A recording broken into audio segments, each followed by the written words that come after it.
Chapter 201. Enjoying their time. The next day, Kai was sitting on his beach chair, wearing sunglasses. Next to him, Evan was sitting while waiting for someone. They didn't do anything after settling down in their room yesterday, as it was already past 7 p.m.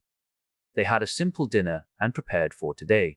Kai had no problem sleeping together with the girls, and it wasn't like they were hungry or something, so he had a nice sleep.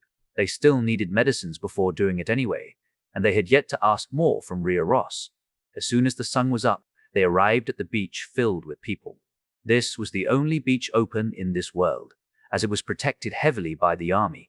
Naturally, not many people could enter this beach, and the government forbade anyone from buying properties around here. That was why they could only get VVIP suites, not a private villa. Kai didn't care about it and sipped the cold drink beside him before asking Evan, "Say, how is your first night with Isabel?" Evan lifted his sunglasses and looked at Kai with a dumbfounded look. "Are you seriously asking me that question, Kai?" "Haha.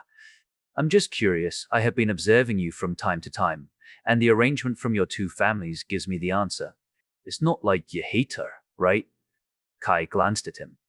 Evan sighed and looked at the beautiful sea. "You are right.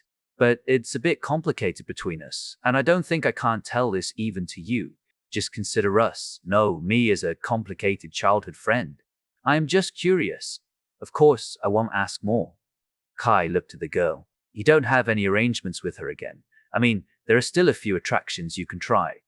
I don't feel like hearing there are any suspicious people, though. Nah, they won't push their luck. This is already at the limit, and if they are going for more, both of us will revolt." "Do you mean elopes?" Kai smirked, teasing him. "Please don't twist my words." Evan rolled his eyes. "Anyway, you haven't given me the answer to my first question. How does the first night go?"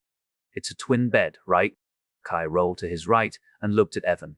"I wanted to sleep on the couch, but they had taken away the sofa and everything. She said it's all right to sleep in the bed. There wouldn't be anything happening anyway. I think you will also do the same, right? Even though your temptation was far bigger with 3 girls sleeping beside you. Anyway, you must have heard everything, so why bother asking?" Evan teased back. "As expected, it's all about our blood." Kai sighed.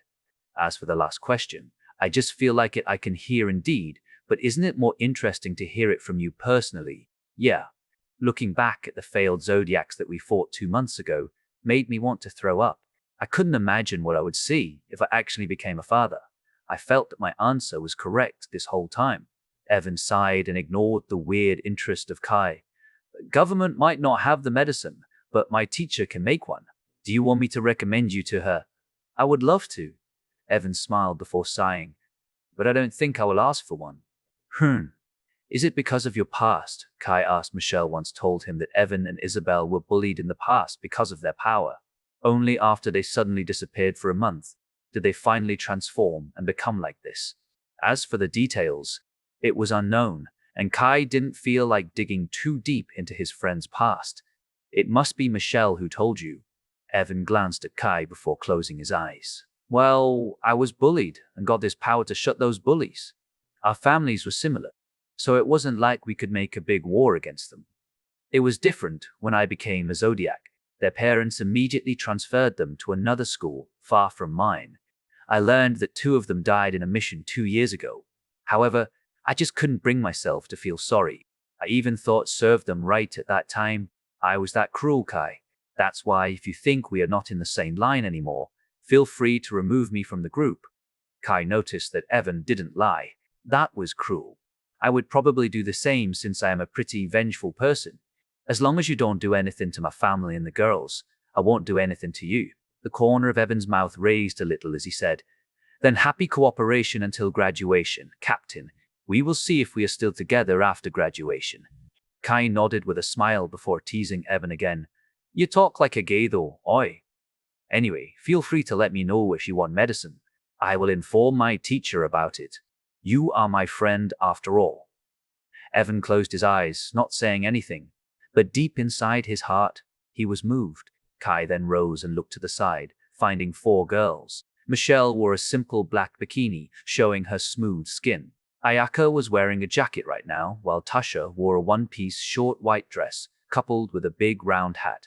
Whether she was afraid that she might unconsciously summon her lightning magic, or was afraid of water, Tasha never wanted to swim. Meanwhile, Isabel already walked past them and handed Evan a bag filled with food. Contrary to Michelle, she wore a simple white bikini and somehow made her look more innocent. Kai smiled inwardly before he looked at the girls. Say how many people hit on you girls, so you want guys to hit on us? Michelle twitched his eyebrows. Before I get angry, I will just tell you it's around 20. All of them were either running away after realizing my status or teleported by Tasha. If they wanted to continue, Isabel was ready to castrate them with her rifles. Just be grateful I don't teleport to the middle of the ocean, Tasha snorted. That's right. We can start another reign like those on the battlefield, but with humans. Ayaka nodded in agreement before complaining. Besides, can they even be more creative? They are trying to flaunt something their parents have, and mostly money. I think no one lacked money would actually come here due to how high the price is. Can't they even think about it? Well, they must have hit on you three. There is no way that this violent Gi-Pua. Evan joined their conversation, but he was kicked by Isabel before he said anything. She then looked at Kai as if nothing happened and asked, by the way, where are the others? We brought lunch from the hotel, enjoying the sea. Ava and Eve are playing with, what is the name again? While Tommy and Nicholas were accompanying them, Kai answered, That's good then. At least they could have fun, since we have been planning to go to this place for a long time. This place is hella expensive anyway, so we have been saving the money from missions for this. It's lucky we can go without paying a single cent. Compared to that saving, having Evan on my side for a whole week is a cheap sacrifice. Isabel shrugged. Kai didn't comment and turned his head to Michelle. What is our schedule after this? Well, we have agreed to have sightseeing around the area for the next 2 days. After that, we will have free time for another 2 days, so everyone can go wherever they want, and buying some souvenirs on the next day before we are prepared to go back the next day. As for the details where we will go, let's talk about it later when we return to the hotel. Michelle answered. Kai thought for a moment and nodded. Anyway, let's call those guys first and have lunch. We can play after that. I will call them then. Evan finally came back while stroking his stomach, where Isabel kicked him earlier. He then walked toward the sea. Not long after, they had a good lunch and went back playing. Kai decided to accompany the girls to play in the water, along with some attractions, until they were satisfied. Isabel decided to relax on the chair, of course, with Evan. Kai took a glance at them and smirked. They had a really amusing conversation last night, and he planned to tease him, but the talk became a bit serious, so he refrained from teasing him even further. They spent half a day on this beach, and it could be said they had done everything they could try on this beach. So, this was why Michelle chose to go sightseeing instead of playing at the beach again. After watching the sunset, the group regrouped and started packing their equipment. They were planning to have some dinner after changing their clothes in the hotel. According to the hotel staff, they could even lend them some grilling equipment, which the group agreed. They were planning to have a barbecue later. When they were walking toward the hotel, they encountered 2 girls. The first one had long golden hair tied into a ponytail, while the other had long braided brown hair. The golden-haired girl somehow bumped Kai's shoulder before she turned to him and apologized. I'm sorry. She then turned around and began to walk. Michelle and the others thought nothing of it, but Kai suddenly halted his step and grabbed the golden-haired girl's hand. He pulled her a bit and asked, Miss, mind giving my wallet back? Chapter 2002. All parties have assembled, miss. Mind giving my wallet back? No one would notice this and thought they somehow bumped onto them. However, it was different in Kai's eyes and ears. What do you mean, mister? I don't know what you were talking about. The golden-haired girl made a weird expression. How do I give your wallet back when I don't possess it? Kai stared at her and looked at her butt, albeit what he truly looked at was her jeans' black pocket where she put his wallet. Mister, why are you staring at my butt? I am going to scream since you are harassing me. She glared at him. You can do it, but we will see who will have the last laugh. Kai smirked evilly, threatening the girl. The brown-haired girl tugged her shoulder. It's really a bad idea. I have told you not to do it. Kai glanced at her before narrowing his eyes. So a thief? Michelle and the others were surprised that they actually didn't sense it at all. I don't know anything, Mr. The golden-haired girl smiled weirdly. Just give me back my wallet. I don't want to deal with this any longer. Kai sighed. I am sorry, but that is not possible. She shook her head furiously before she started crying. My grandmother needs money for her treatment, so I really need this money. This is the only thing I can do other than selling my body. Kai furrowed his eyebrows and pulled the girl to the point their face and lips were almost touched. However, there was nothing but terror in this situation as he released his aura. You want to lie in front of me? Try again in 100 years. The girl's body was shaking before she slowly grabbed Kai's wallet and handed it to him. She then grabbed her friend and ran away. Kai looked at their backs and tried to focus his hearing on these two. Little did he know that these two already knew about him, so he couldn't get anything from them. The brown-haired girl typed something and gave it to the golden-haired girl. I have said it's a bad idea to try tricking him with this kind of trick, she replied. I only want to test his hearing. I have been training my zodiac's power and learning how to do all stealthy things. But he could hear it just like that. Now that I have understood his hearing, I can see which plan I can use next. This is really a bad idea. What if he learns about our real identities? Won't this idea become useless? Nope. I just need to play the card right to make him play the rescue of a damsel in distress. She smirked. If you meet him like that, then it's going to be troublesome. Don't worry, I won't use this face anymore. I can mask my presence completely as long as I become someone else, including mimicking their voice. Are you sure? Of course. Besides, we're going to stay in this place for at least a month. I can just say I am curious about their school, so attend it for a few weeks. I can play my card there, I guess. She shrugged. I probably can't help you at that time because I will. You should fight your battle. Only you can help yourself in that battle, so good luck.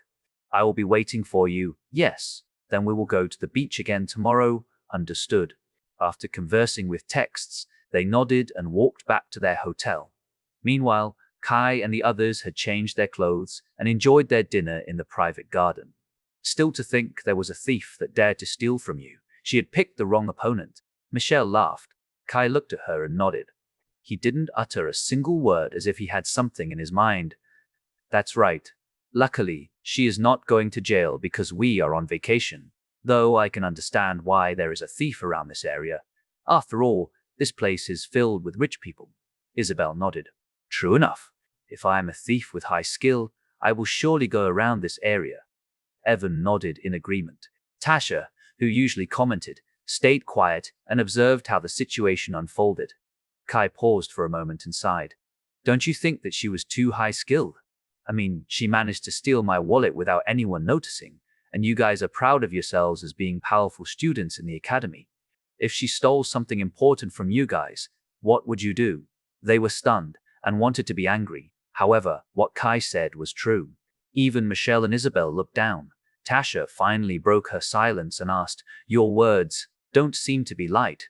Why do you think about her skill? I have nothing other than a bad feeling about our trip here.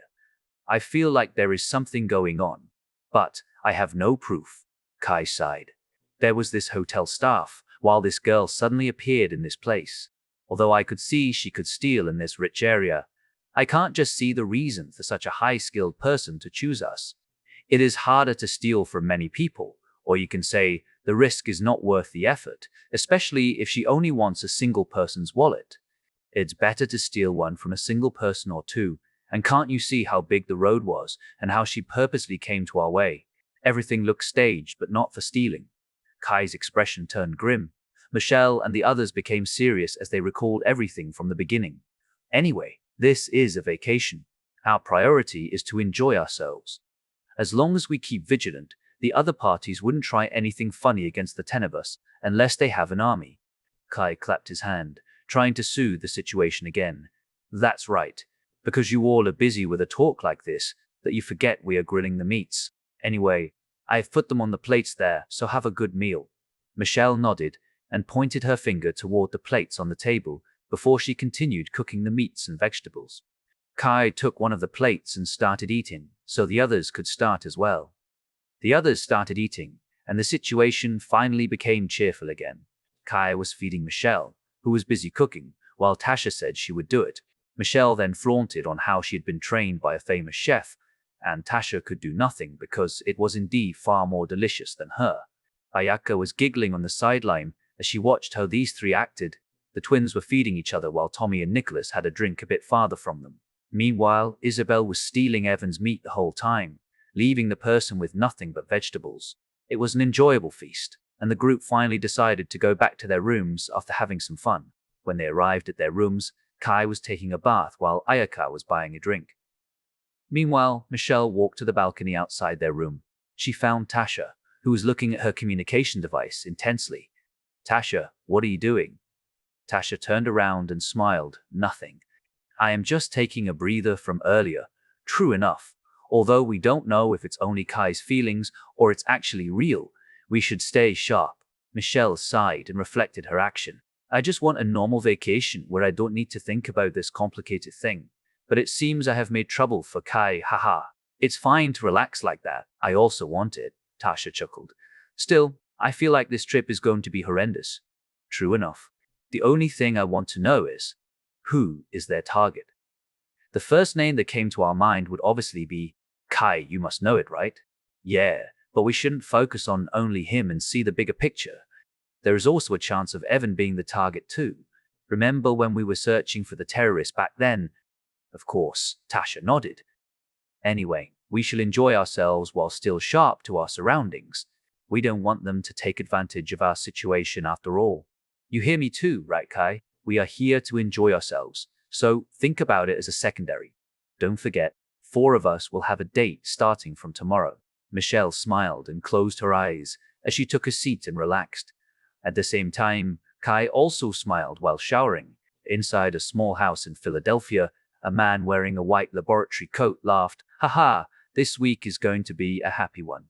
I have made the necessary preparation to finally surpass her." "Don't be happy too early. You still have many jobs to do, and don't you dare to underestimate them," a person behind him said.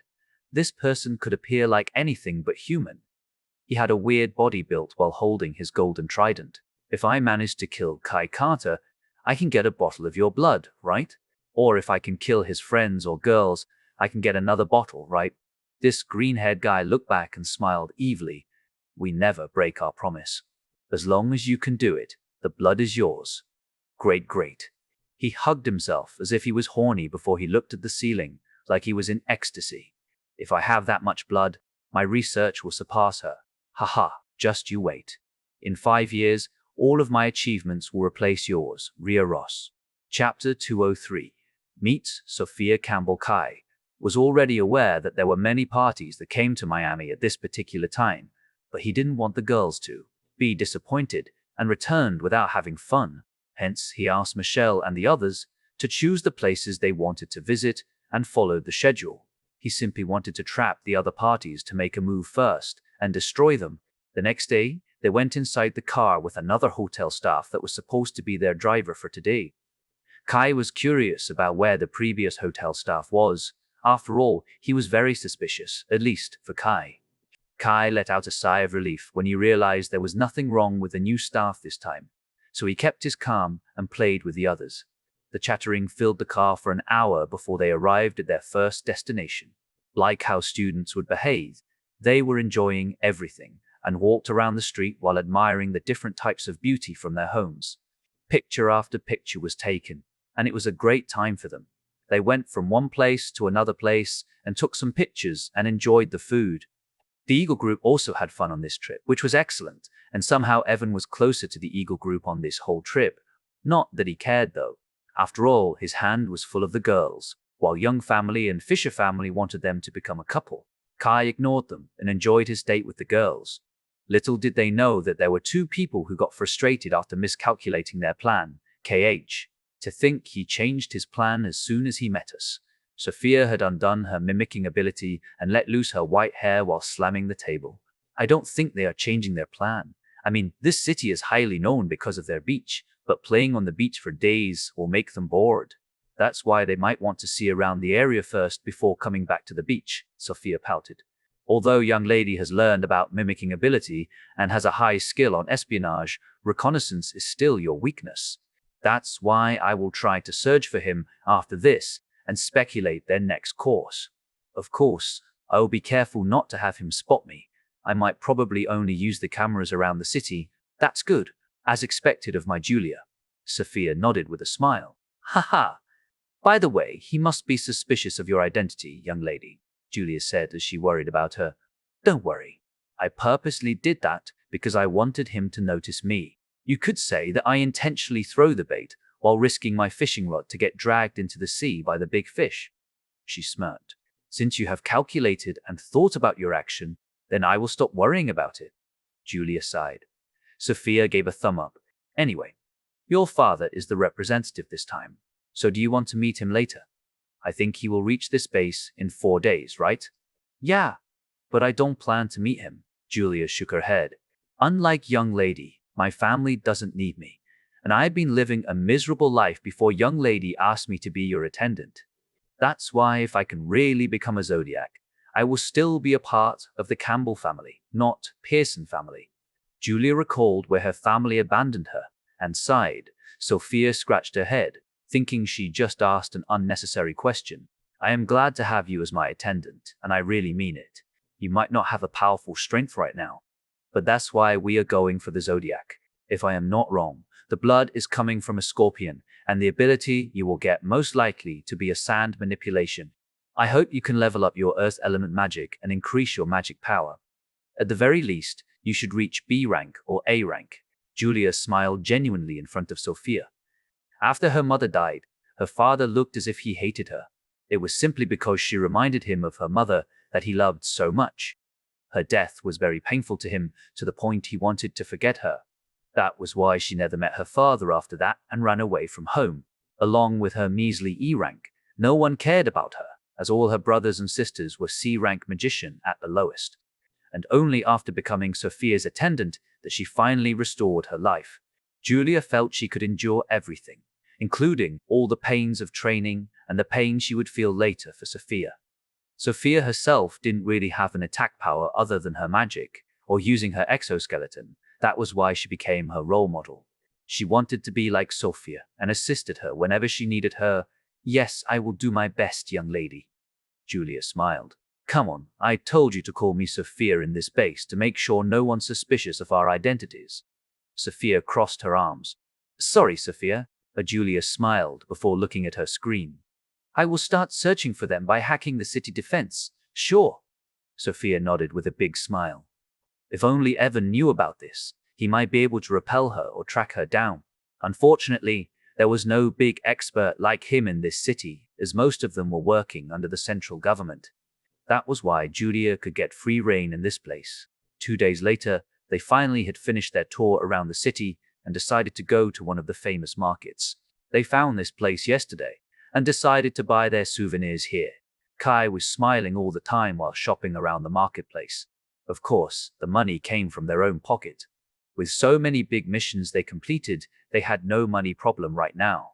Suddenly, Kai met a girl in front of the street, staring at him mysteriously. He didn't chase her away and ignored her, but the moment he learned her heartbeat and other things, he realized that the girl had the same sound as the thief he met in front of the hotel.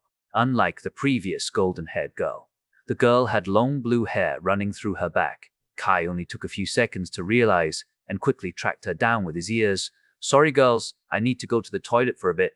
Kai waved his hand and disappeared. The girls couldn't react at all before they looked at each other and decided to continue shopping, since Kai would call them if he needed help.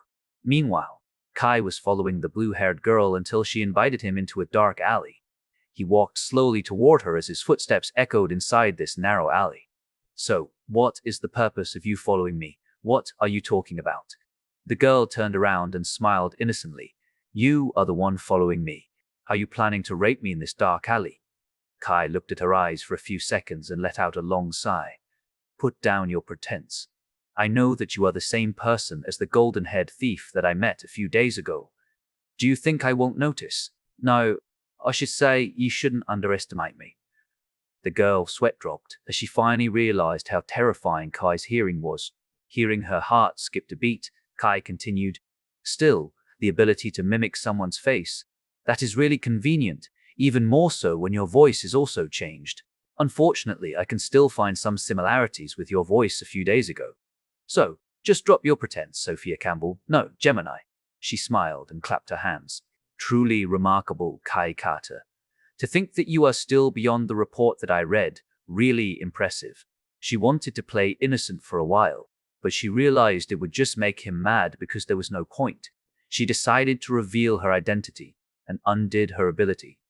Her hair turned to white as her silver eyes looked at Kai intensely.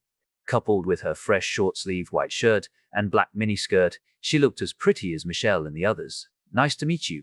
The first ever Zodiac, Leo, Kai Carter. She bowed her head and lifted her skirt a little bit as a noble courtesy. I believe the schedule is asking you to come in 2 days from now. Kai squinted his eyes.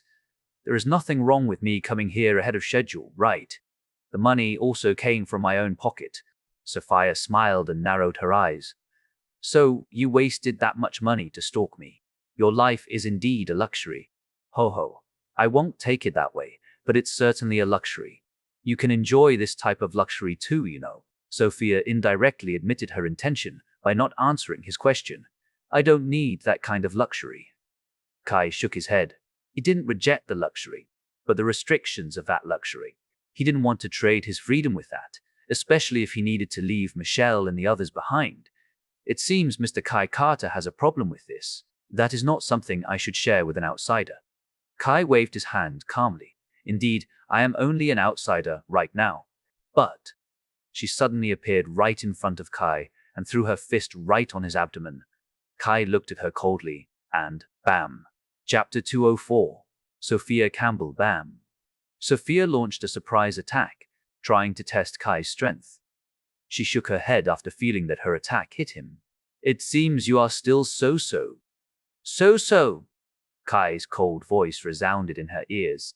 She immediately looked up and realized that Kai actually stopped her full power with his right palm. Kai looked down on her left hand, along with her feet, and noticed a few thin metals. All of the white metals were connected to a small circle right on her chest. So, this is the rumored exoskeleton. One heard that she doesn't have strength, but that punch alone makes my hand numb. Kai thought for a moment and took a deep breath. To think your reaction speed is this good as Weepoir. She suddenly felt a sharp pain in her abdomen before she flew away. In the air, she realized Kai just kicked her. Bam. She only stopped because there was a wall behind her.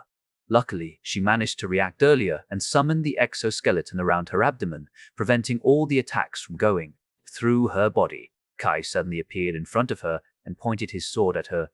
So, why are you following me? First of all, do you not have a courtesy? To think you raise your hand on a delicate woman like me, Sophia said softly while trying to regain her breathing. Said someone who punched me earlier. That force alone would blow me away further than you. Kai narrowed his eyes. It was only a test. You could react to that punch, right? She made a weird smile. Then, my kick was also a test. Unfortunately, it seems Gemini is so-so. Kai shook his head in disappointment. Sophia became speechless. All her words backfired at this moment. She gritted her teeth and said, Still, shouldn't you treat a woman delicately? Are you really a man? I am a man that knows what to do in a certain situation. I won't hesitate to kill a woman or a child if necessary, let alone you. Kai snorted. Sophia's face was distorted. She quickly snarled. I am still a representative from EU base. You know, I am also US base's representative. Besides, I only know that the EU base's representative will only come in 2 days, according to the contract. Kai shrugged. Sophia was utterly destroyed in this exchange. So, why are you following me? Kai asked with a cold tone. I don't want to answer. Sophia looked away and crossed her arms. You have kicked me. Who knows what injury I need to bear if my reaction speed is not fast enough? And do you think I will let you escape? I can just scream, telling those people outside that a man wants to rape me. Although polygamy is legal, it doesn't mean rape is not a crime. Besides, it will surely become big news if you are the man who is trying to rape me. Sophia grinned slyly, thinking she had won. Are you sure you want to do that? Kai smirked as he stroked something in his pocket. Sophia realized she had been had after she saw a camera on top of his pocket. You are a devil. Kai didn't have a change of expression and said, I am a simple high school student who is a bit more careful than others. Sophia gulped down and thought about snatching it, but remembering his reaction speed, he would probably dodge her. In the end, she decided to surrender. Fine, I lose. You can ask me 3 questions. After that, I won't answer you no matter the consequence. Kai furrowed his eyebrows, wondering whether she told the truth or not. However, he still proceeded with his question. First question, why are you following me? I am interested in you as soon as I see you on the news. I felt that you are different from other people, and I am right. You are really different because you are a bad guy, a devil. I like it though. She looked away. Second question, why are you coming to this place earlier than the contract? I'm sure that there are many discussions about me, even in the EU base, right? Kai narrowed his eyes and made a peace sign with his left hand. It's true that there are many talks about inviting you to the EU base, but I am coming here not related to that. I am simply curious about you and want to test you personally. Then, last question. Are there any people with you? Kai raised 3 fingers. Yes, 1. Is it a man? It's already the 4th question, but I think I can answer it for free. No, I am coming here with a female. Or are you jealous if I come here with a man? She smiled seductively and circled her hands on his neck. Nope. Kai shrugged before looking at her hands as he remembered the woman that walked beside her a few days ago and realized it was her. Last question. Oi, I have said that I won't answer any more questions. You sure are greedy. She pouted. Nah, it's just a simple question. I am sure you can. No, you will answer it, Kai said with confidence. Ho, ask me then, she smirked. If I say, begone thought, what will you do? Kai said with a serious expression as if he meant it. Sophia blinked a few times as she thought she heard the wrong question. However, Kai's serious expression told her that she heard him right. She gritted her teeth before calming her heart down and smiling seductively. I will then use my power to change the go into me and have you said, be mine, thought. I don't mind if you call me that way, even if it pains me. After all, there is no pain greater than the process of becoming a zodiac. This time, it was Kai's turn to be speechless. He would never expect that this woman was so shameless. He thought for a moment, grabbed her hands, and released it from his neck. You can go then. You are really a better man than I have expected. She chuckled before she left by leaping to the top of the building. Let us meet again, Leo. No, Kai Carter. Without wasting a single second, she already arrived at the roof. Fufu, even if he let me go, he's still holding his communication device. It will be bad if he has it, because he can use it against me. That's why I snatch it. She grinned as she tried to grab the thing in her pocket, only to find it was empty.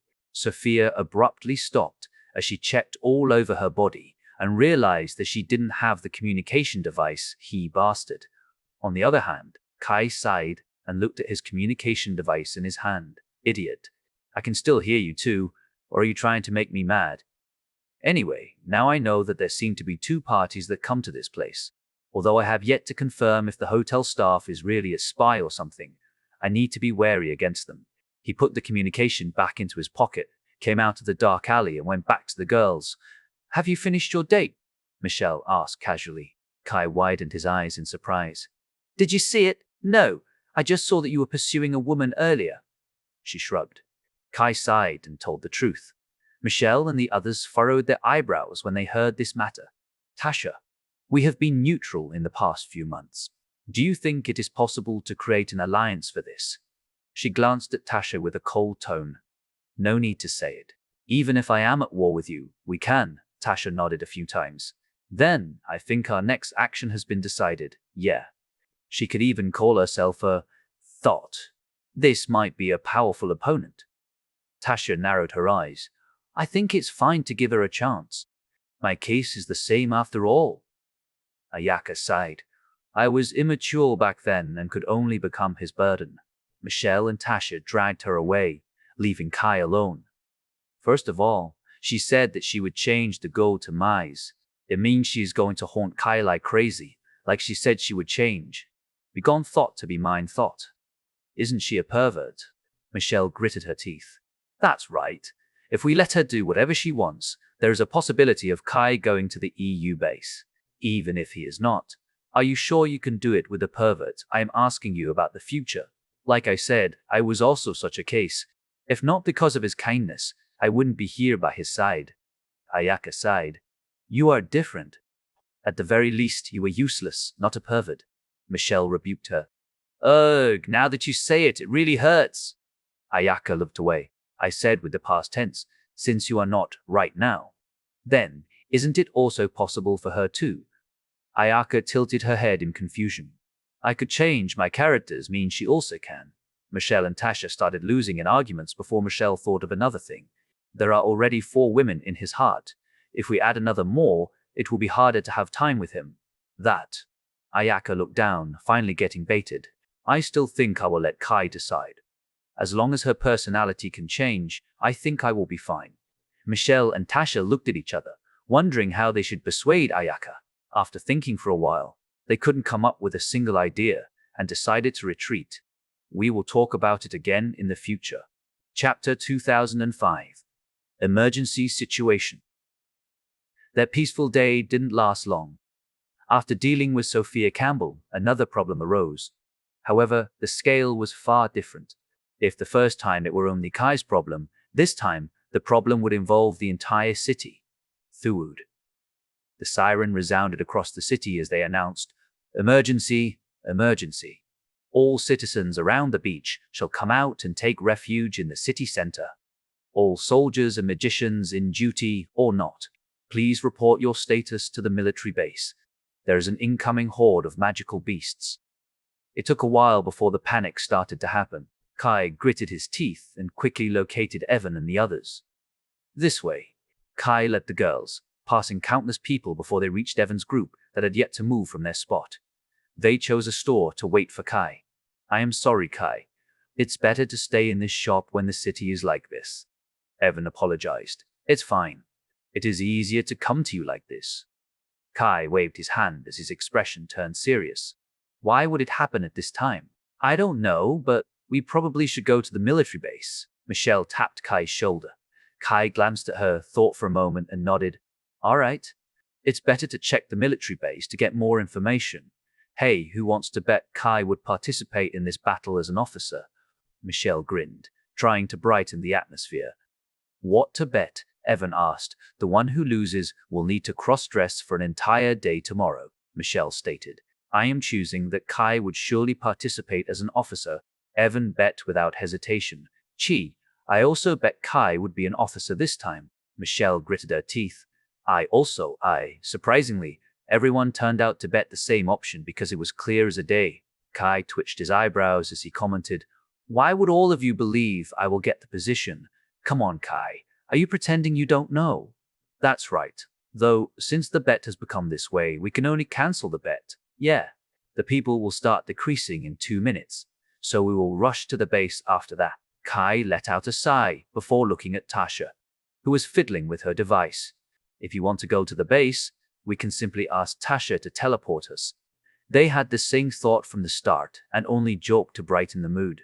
After all, who wasn't annoyed when something like this happened in the middle of their vacation? Let's go.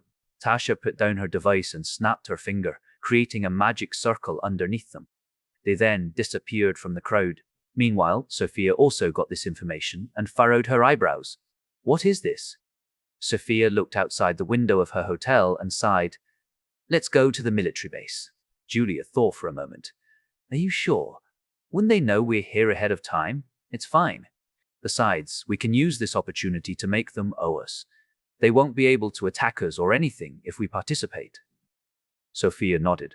Besides, can't you feel the great blaze coming from the sea? Their number must be a few thousand, and the local military might not be able to handle this. That's why they are asking others to participate. Julia sighed. I understand young lady's instinct has told me it will be dangerous, so I will surely accompany young lady. Haha, thank you. Sophia chuckled before she went toward the door and left with Julia. On the other hand, the situation in the military base was also not that great. The soldiers were busy running around as they needed to handle many things. Inside the meeting room, 10 people were holding a meeting while the general of this battle seemed to be a brigadier general with a single silver star on his shoulder. Damn. Our scout says there are around 5,000 magical beasts coming in 1 hour. This will be a big battle, especially since we only have 500 soldiers that can be deployed. Even with the soldiers and magicians hidden among the citizens, it is far from reaching 1,000. The general slammed the table in frustration. "General, how about asking for reinforcement?" One of his aides asked. "I have already sent a distress signal, but they might only come 5 hours after the battle starts. We can only hold on for the time being, especially with many VIPs in this city." The general sighed. He scratched his head as his black hair swayed left and right. They could see the frustration in his action. Against the overwhelming odds, they were sure whether they could handle this storm. Suddenly, one of them smiled and rose from his seat. "General, I want to tell you something." "What is it?" "It seems the genius is here." "Genius? Who are you talking?" The general suddenly realized and rose from his seat in excitement. "Do you mean Kai Carter? As much as I hate to say it, his ability is extraordinary. If we give him the order to fight, I am sure we will emerge victorious." The general closed his eyes, contemplating the matter before he let out a long sigh. "I will ask the headquarters for this." Without wasting a single second, he grabbed the phone and asked about the matter. The headquarters also confirmed that Kai Carter was on his vacation. After getting the explanation about the enemy force and other things, they finally gave the go to have Kai Carter become the acting commander. They said they would talk with Rhea Ross later because of the emergency. The general took a deep breath and nodded. "He is in this place, and the headquarters seems to want him leading this battle. That's why all of you are going to follow his command after him." "Understood," they shouted in unison. "Although it really feels sour to have a student replace me, I can say that this guy's achievement is extraordinary. To the point I can forget about that sourness." The general sighed. "For now, we are going to find any information we can and compile it to see the potential of destroying the magical beasts. After that, inform the soldiers that, if they find Kai Carter, they shall ask him to come and meet me immediately." "Yes, sir." Dismissed. A few people left the room, including the one that suggested Kai Carter to him. No one noticed an evil grin on his face, as if he had succeeded in something. At the same time, Kai and the others appeared in front of the base. They entered the base before Kai halted his footstep and turned around. There was thin ice spreading all over the air like it was a slide. Kai and the others could see two people literally sliding on the ice as if they were playing ice skating. Kai's expression turned dark as soon as he realized who they were. Sophia Campbell. Kai clicked his tongue, wondering whether this person came here to make trouble or help them. As for the others, they were utterly shocked to hear that name from his mouth and abruptly turned around. Sophia had arrived and jumped high as if she was flying in the sky before landing right in front of Kai. She didn't forget that big smile of her as she greeted him. "We meet again, Kai Carter." Kai ignored her and looked at his teammate. "We are going to meet the soldiers here. Nonetheless, I am still a captain, so I'm going to report myself to the general of this base." "Don't ignore me," she pouted. "Even though I am here to help, you ignored me. So cruel. Even back home, I have led an army as well, so I believe I can help you. What do you want? I am sure you are not doing this for free, right? Hee. I just want you to delete the record." Sophia scratched her head, embarrassed. "What is she talking about? A video about her scandal, and it's with you." Michelle cut in and glanced at Kai. Kai shrugged. "She is literally trespassing, so won't it be bad if she is getting caught red-handed?" "Ah, so are you going to use the video to blackmail her?" Michelle asked. "Blackmail?" Sophia took a step backward before she looked at Kai with disgust. "So, you are a person like that. You are free to believe whatever you want." Kai didn't care about her claim. "I am just joking. Though I am serious about my condition." Sophia nodded with confidence. "How is it?" Kai glanced at Michelle and the others. "I don't think it's bad, considering she is one of the most talented geniuses in EU base. Having her would be good for our current situation." Michelle finished her joke and turned serious. "Evan told me earlier that the base didn't have too many soldiers. Depending on the situation, we might need more additional soldiers, along with the strong ones like her." Kai thought for a moment. "Fine, for now, you two will be working together with my group. If you can't do that, you can treat this conversation as it never happened." Sophia had no reason to reject. Not only could she observe Kai's military talent, but she could also see his strength in the front line. This opportunity was a godsend for her, because she might be able to finish her mission sooner than she expected. After that, she could see whether it was beneficial to invite Kai with any means necessary. I understand. I am an ice magician and a great fighter. Meanwhile, my friend is good with a spear and earth magic. Sophia nodded and introduced their abilities. Kai nodded before he realized someone was running toward them. Are you Captain Kai Carter? Our general wants to meet you to discuss this battle, the soldier informed him. Chapter 206. The battle begins. Are you Captain Kai Carter? Our general wants to meet you to discuss this battle, the soldier informed him. Kai glanced at Michelle and the others before nodding his head. Lead the way. Yes, sir. The soldier immediately led him to the general room, Captain Kai Carter. The general looked at him and narrowed his eyes. I have talked to the headquarter and agreed to have you lead the battle. Are you up to it? Kai closed his eyes and sighed. It really came. Well, he couldn't enjoy his vacation if he didn't solve this soon, so he nodded with a solemn expression. Yes, sir. Good. I will brief you on our current situation. There will be around 5,000 magical beasts coming from the sea, and they will step on the land precisely on our only beach in 30 minutes. What is the number of soldiers? We have 500 that can be deployed immediately, and they have made their way toward the beach, while there are an additional 200 to 300 soldiers and magicians coming from volunteers. The number is a bit too low. Kai stroked his chin as he fell into deep thought. If it is like the underground nest, I won't necessarily be afraid against these overwhelming odds. However, in this open area, this kind of number will cause trouble. Not only can we be surrounded, but they can also even move around and strike the city. That is, if someone commands them. Yeah. We have set up some defense mechanisms and authorized the use of landmines. It should be able to kill a few hundred. However, we can't really send a missile here because it's too close to the population, and the damage will be irreplaceable. Is there any powerful earth magician or ice magician? Kai asked. There are 6 earth magicians in this base. What are you planning to do? I want to make a bell-shaped terrain to welcome them. This way, we can hold them inside the beach alone. Of course, we will send enough fighters to fight them while supporting them with some gunners from above. I see. A terrain, huh? I have thought that as well, but the problem is, we don't have enough magicians for it. If I order the 6 magicians to create terrain like that, it will take their all to erect 2 great walls on the 2 sides, resulting in a direct path from the beach to the city. It's good enough. I will ask for my magician to erect the last wall. I only need the sides to be strong after all, since the last one is only for the gunners and such, while we are mainly fighting them on the beach. Kai shook his head. I see. The general nodded. We should have 500 people on the ground while the rest support them from above. The general pondered and agreed with Kai. Sure, I will send the commanders with you. All of them would command 100 people each, with you as the highest command. Make sure that you don't have people above the terrain on the side, because the magical beasts will try to destroy the walls. I know. If that happens, they might try to make some maneuvers and attack the city instead.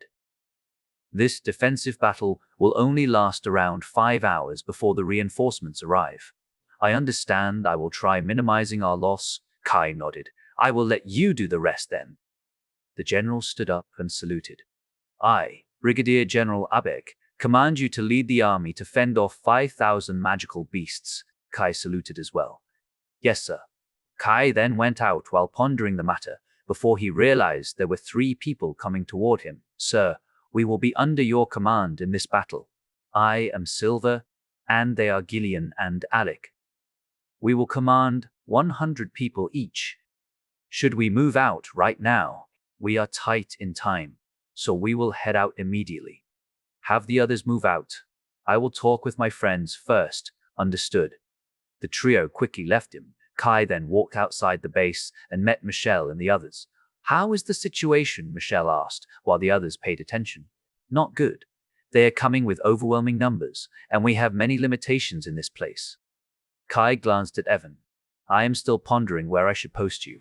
Considering the battlefield, it's too dangerous if we have you there, since you will be healing in the middle of the battlefield, and there is a chance for intelligent magical beasts to appear.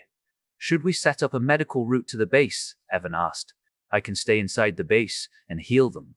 Looking at your expression, I'm sure we don't have reserve army or whatsoever, so I think I can stay not far from the battlefield and not necessarily in the base. Well, the military base and the beach are only 5 minutes away since there won't be any traffic. Kai thought for a moment. We can have you stay in the base since you will be protected as well. After all, I still need to think about your safety here. I understand. We can have a few trucks to bring the injured people. Evan nodded in agreement. I know that you are worried about me since we can't use the radio to contact each other because the magical beasts would pick it up at your side. That's why I will obediently stay in the base and heal them. True enough.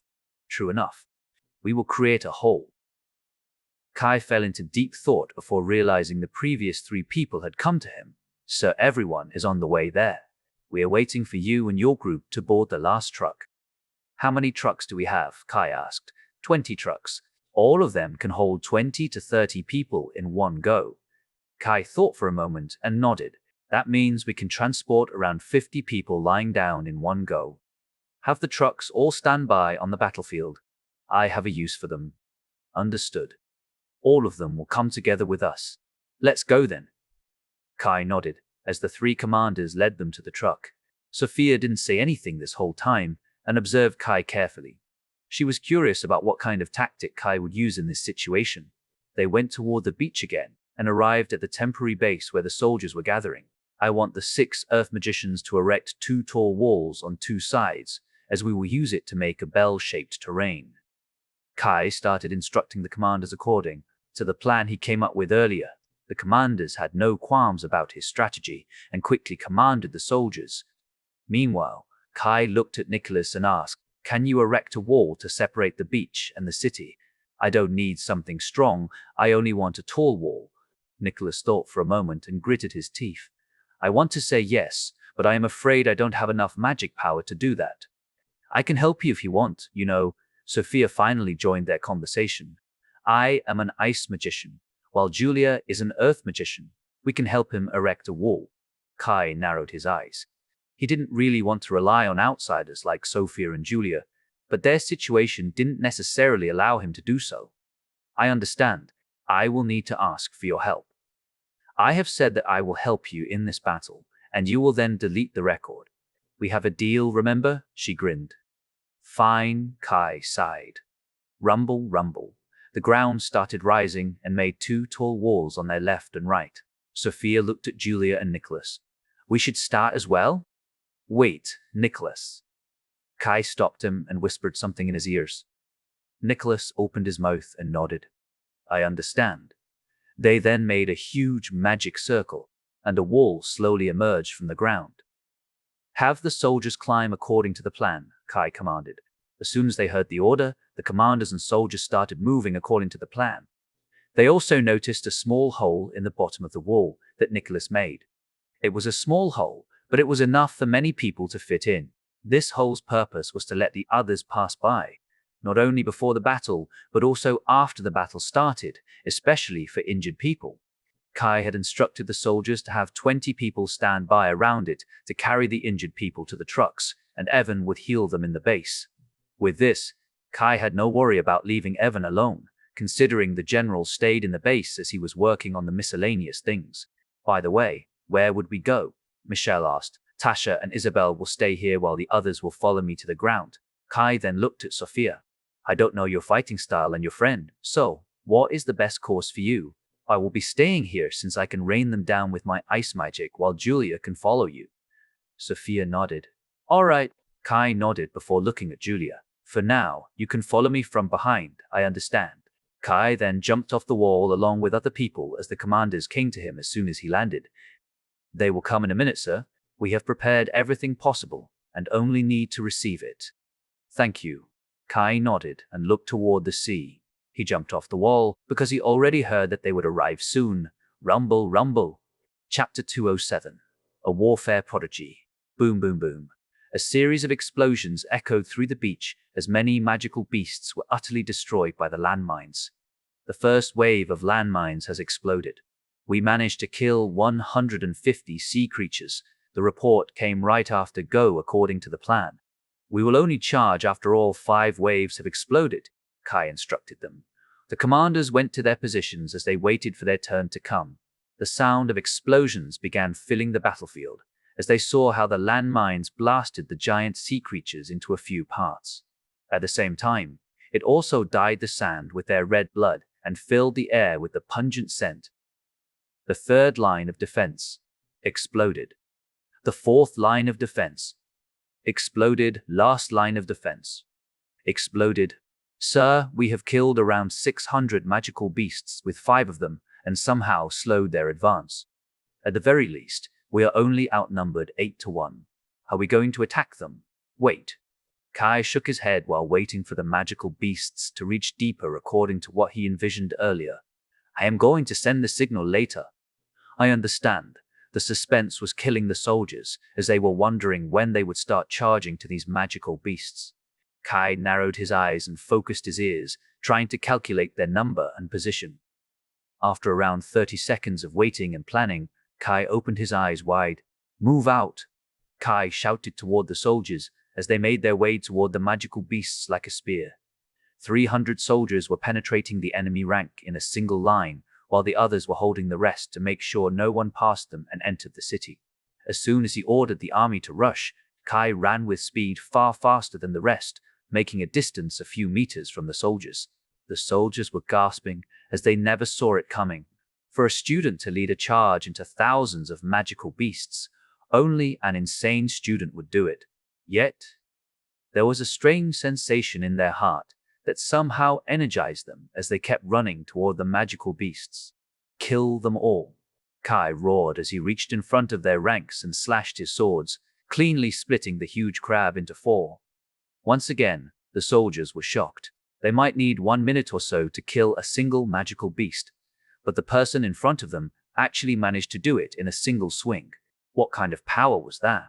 When they thought about it, Kai already entered the enemy ranks before the soldiers realized they would need to do the same. On the other hand, Silver took a deep breath and howled. 1 minute earlier, rumble, rumble. The rumbling sound of the ground, followed by the breaking waves, resounded across the battlefield.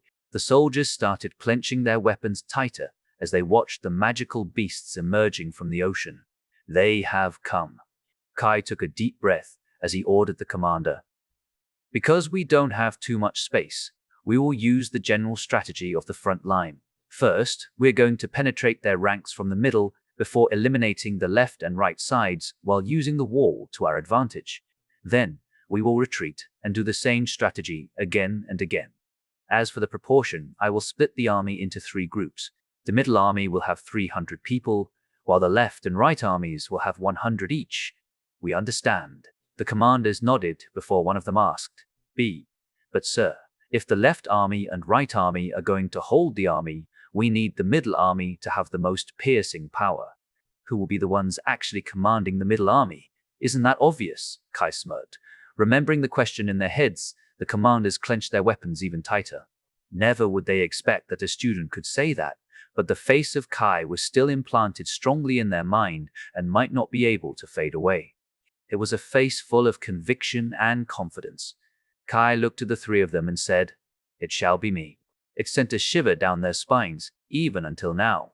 Jillian and Alec might end up as the commander of left and right armies respectively. But for Silver, who followed Kai, he was trembling, not because he was afraid, but because he was filled with excitement. Soldiers. Your commander is only a student, but still leading in front of us. Are you sure you can have a student to do all of this? Can you even call yourself a soldier? If no, then hear me. Silver raised his glaive and swung it with his strongest strength, crushing a sea creature's carapaces. Kill them all. Ooh! The roar from women and men shook the battlefield. They wouldn't lose to a student was what they thought as they wielded their weapons and started killing the enemies faster than they had ever done in their entire career. In the front, Kai's lips raised, happy with the current development. He was risking his life to inspire the soldiers. Shadow slash. A dark wave cut 2 sea creatures beside him as Michelle landed next to him. I know that you are forced by the situation to do this, but I think you shouldn't penetrate too deep. I won't do that. Kai smiled, assuring her. Our morale is already low due to our number difference. That's why I did this. However, I have achieved my goal, so I will match the pace with our soldiers. You should also do the same and make sure we are not surrounded by magical beasts. Yeah, how many do you want to kill in this first wave? 500 should be enough. The first one should be the highest to let the soldiers know that we can win, so I need to risk it a little bit, I understand. I shall help the others then. You should take care of your back, too. Michelle nodded as she leaped again. Kai watched her disappear in the crowd and began moving forward. The advance might be too slow, but the sea creatures also couldn't surround them due to their big size. All in all, he would only get attacked by 4 magical beasts at once, which he could easily handle. 20 minutes passed, and Kai felt they had made enough room to kill 500 magical beasts. Hence, Kai shouted, "Spread out!" As soon as they heard his voice, they recognized the order and quickly spread out to the left and right. The left and right army also heard this and began advancing, sweeping the magical beasts. Those who were standing on top of the tall wall watched this action in amazement. They could see how the armies moved and how they overturned the situation. The armies cleanly swept the entire magical beasts under their execution zone until Kai shouted again, "We have finished the first objective. Run as fast as you can and regroup in your original positions. The magical beasts shouldn't have the speed to pursue us." Hearing the order, the commanders also helped with the regrouping process. Kai checked the army with his ears to make sure nothing went wrong before retreating along with them. Everything is according to the plan. Silver instantly reported to Kai as soon as they returned to the initial formation. Have the injured ones go to the base to recover for their injuries. Although I don't want them to return to the battlefield, we still need them to fight for us. Kai nodded. I understand. We all understand. This is a fight for survival. Silver nodded before rearranging the group. Meanwhile, Kai raised his hand and ordered out loud, "Mow them down." As soon as the order was out, a barrage of magic and bullets rained the magical beasts down. All of them were coming from the soldiers on top of the wall. "You are using this chance to let the soldiers rest." Ayaka came to him and asked while observing the situation. "It's only one of the purposes." Kai nodded. "One of the purposes?" Ayaka narrowed her eyes. "That's right. The real reason why I do this is to grind those hard carapaces to the acceptable level." Ayaka finally realized his plan. It was true that the giant bodies of the sea creatures were in their way, restricting their movement. "I see. If we do not grind them down, the magical beasts might go to the sides and break the wall." "Correct." Kai nodded. "Besides, we should be able to rest for 2 to 3 minutes, which I think is enough." Ayaka was astonished by his battle strategy. However, there was also another woman that did find this attractive: ice spikes. After sending another ice magic, Sophia looked at Kai with astonishment. "This is certainly the way a general should direct the army. No, I am not capable of doing this." The terrain aside, normally, the soldiers would continuously rain them down with magic to make sure they are not pushed back by the magical beasts, especially when the morale is low. But he put his life on the line to raise the entire army morale while destroying the enemy rank with his extraordinary ability. To think such a man is still in his 2nd year. And he even set up a medical route, supply route, and other routes, making this a temporary fortress. Now that I think about it, I only see 20 people going back to the base and 10 people dead. In exchange, they managed to kill 10% of the enemy number. With such morale, he should be able to finish the battle even before the reinforcement comes. What a devil! Sophia realized the true extent of Kai's plan with a single glance. However, there was one weakness in this plan, and Sophia knew it. "We still have a limited amount of magic power and supply. We won't be able to fight them for long. When we reach the 3-hour mark, the soldiers will start getting exhausted. I think it's also the time to use his trump card." Sophia mysteriously glanced at Tasha. She must be Kai's trump card. Even she had heard how she teleported the magical beasts to the sky with her teleportation magic. Hence, Kai's plan would most likely succeed. This interested Sophia more because normal generals would think about holding out for 5 hours, but Kai actually wanted to end it before the time limit. She wondered how far he had looked ahead in this battle.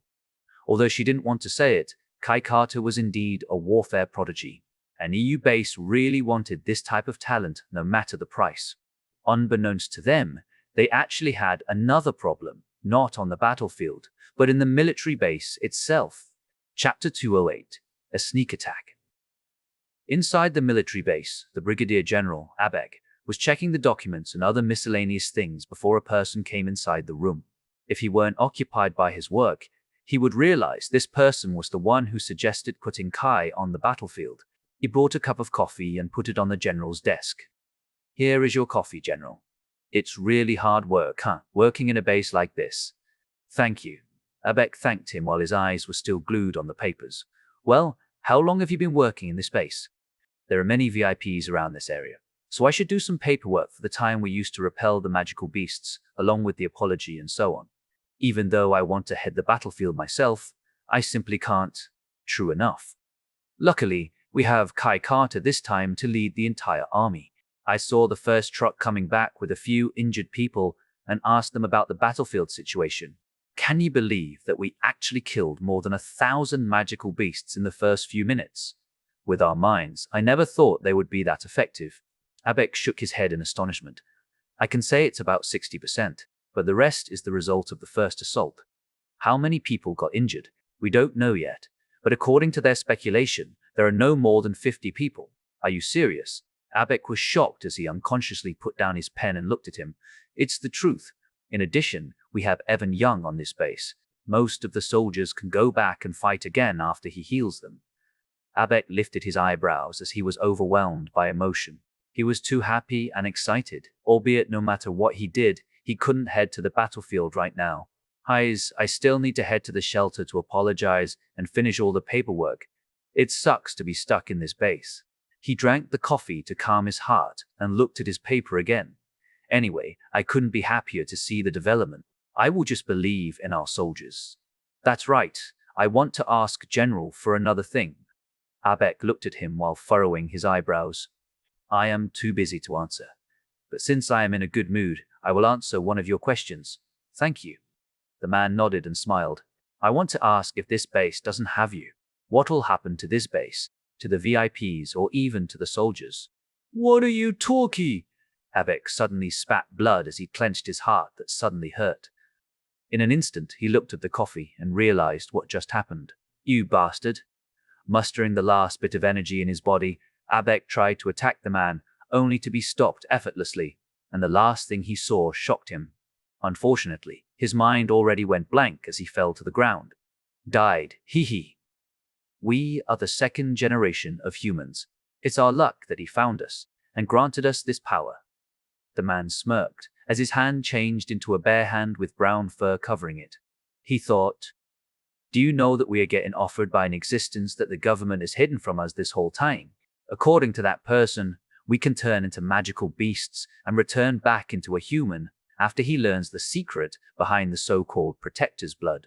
Just like how Zodiac was created, I would be the first and strongest second-generation Zodiac." He had no qualm about activating the magical beast blood in his body and forced the transformation of his hand like Rizu. After all, he believed he could turn it back after the mastermind fixed him with the Protector's blood. It was also one of the reasons why he decided to do this. Besides, I can simply run away from the base and control the magical beasts later. After conquering the human bases, the world has no choice and becomes one of us. Just you wait. This world will once again evolve to a higher level. Despite being filled with madness, he still didn't forget about Kai's ability and refrained himself from saying out loud. He kept the excitement in his heart and took out a radio. "Start." Upon hearing his order, a few people suddenly turned into a monster as they suddenly made a ruckus around the base. At the same time, Evan was still healing many people with a complete focus. He only knew that this place was safe, so he had no worry about going all out. Yet, that confidence attacked him at a ridiculous moment. His instinct suddenly told him about the upcoming danger. He stopped his healing and turned around while raising his hand, and he met a fist at the size of his head, pouncing his head. Ch-ch. Evan tried to stop the attack with his hand, but he ended up blown away because of their strength difference. Bam! Evan struggled to free himself from the wall and looked at the incoming person. It turned out that the one who attacked him was a tiger with a human build. It was walking with 2 feet and made his way toward him. "Who are you?" Evan was panting while asking the question, but to no avail. The tiger guy didn't seem to want to say anything and simply charged at him with his fist. "Don't underestimate me." Evan slightly adjusted his body to the left and grabbed his limb before using its body weight to throw him. The tiger was slightly surprised to see him ending up in this way. He had no knowledge about Evan having an ability to fight. I might not have much power against magical beasts because of their hardness and weight, but throwing you with my martial art alone is enough. Evan clenched his fists and took a deep breath. I need to buy time for Kai to notice this. 1 minute. No, 2 minutes, I guess. Shit. I really wish I could use offensive or defensive magic. I had tried many things, but none of them succeeded. Even if I drown him in my water bubble, that one has a healing effect. Not only will it heal the enemy, but it also allows him to breathe inside that water bubble as well. The tiger charged at him again with his fists, but he didn't underestimate Evan this time. On the other hand, Evan was studying his fighting style before noticing it was the martial arts that the army had been practicing. Why would the army have someone like you? You look like a zodiac, but not one of them. No, you look like a failed zodiac. Roar.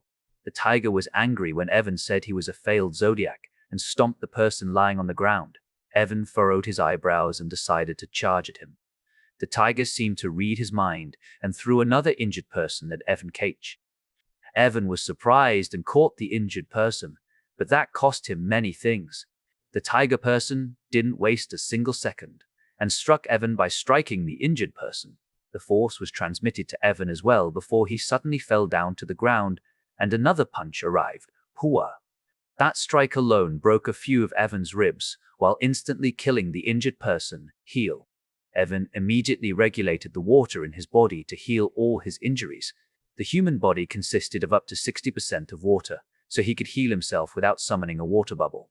However, the tiger also noticed that Evan had yet to fall unconscious. He grabbed his head and threw him to the wall before his hand gave another push and slammed Evan's head. Surprisingly, there was a water bubble protecting Evan's head. Evan only thought in this situation was to hold on as long as possible. He was sure that Kai should have heard the situation by now and organized the rescue party. As long as he could buy enough time, he should be fine. I will hold on, no matter what. Seeing the determination in his eyes, the tiger was enraged. Bam, bam, bam. The tiger was trying to make Evan unconscious by banging his head against the wall continuously. Yet, the healing water bubble that covered his head reduced the impact and healed him in speed visible at naked eyes. Even so, Evan still felt pain this whole time as blood covered his face. His face started becoming disfigured until it was hard to recognize him. Hurry, Kai. I might not be able to hold on for any longer. I am really pathetic that I can't even last a minute fighting this guy.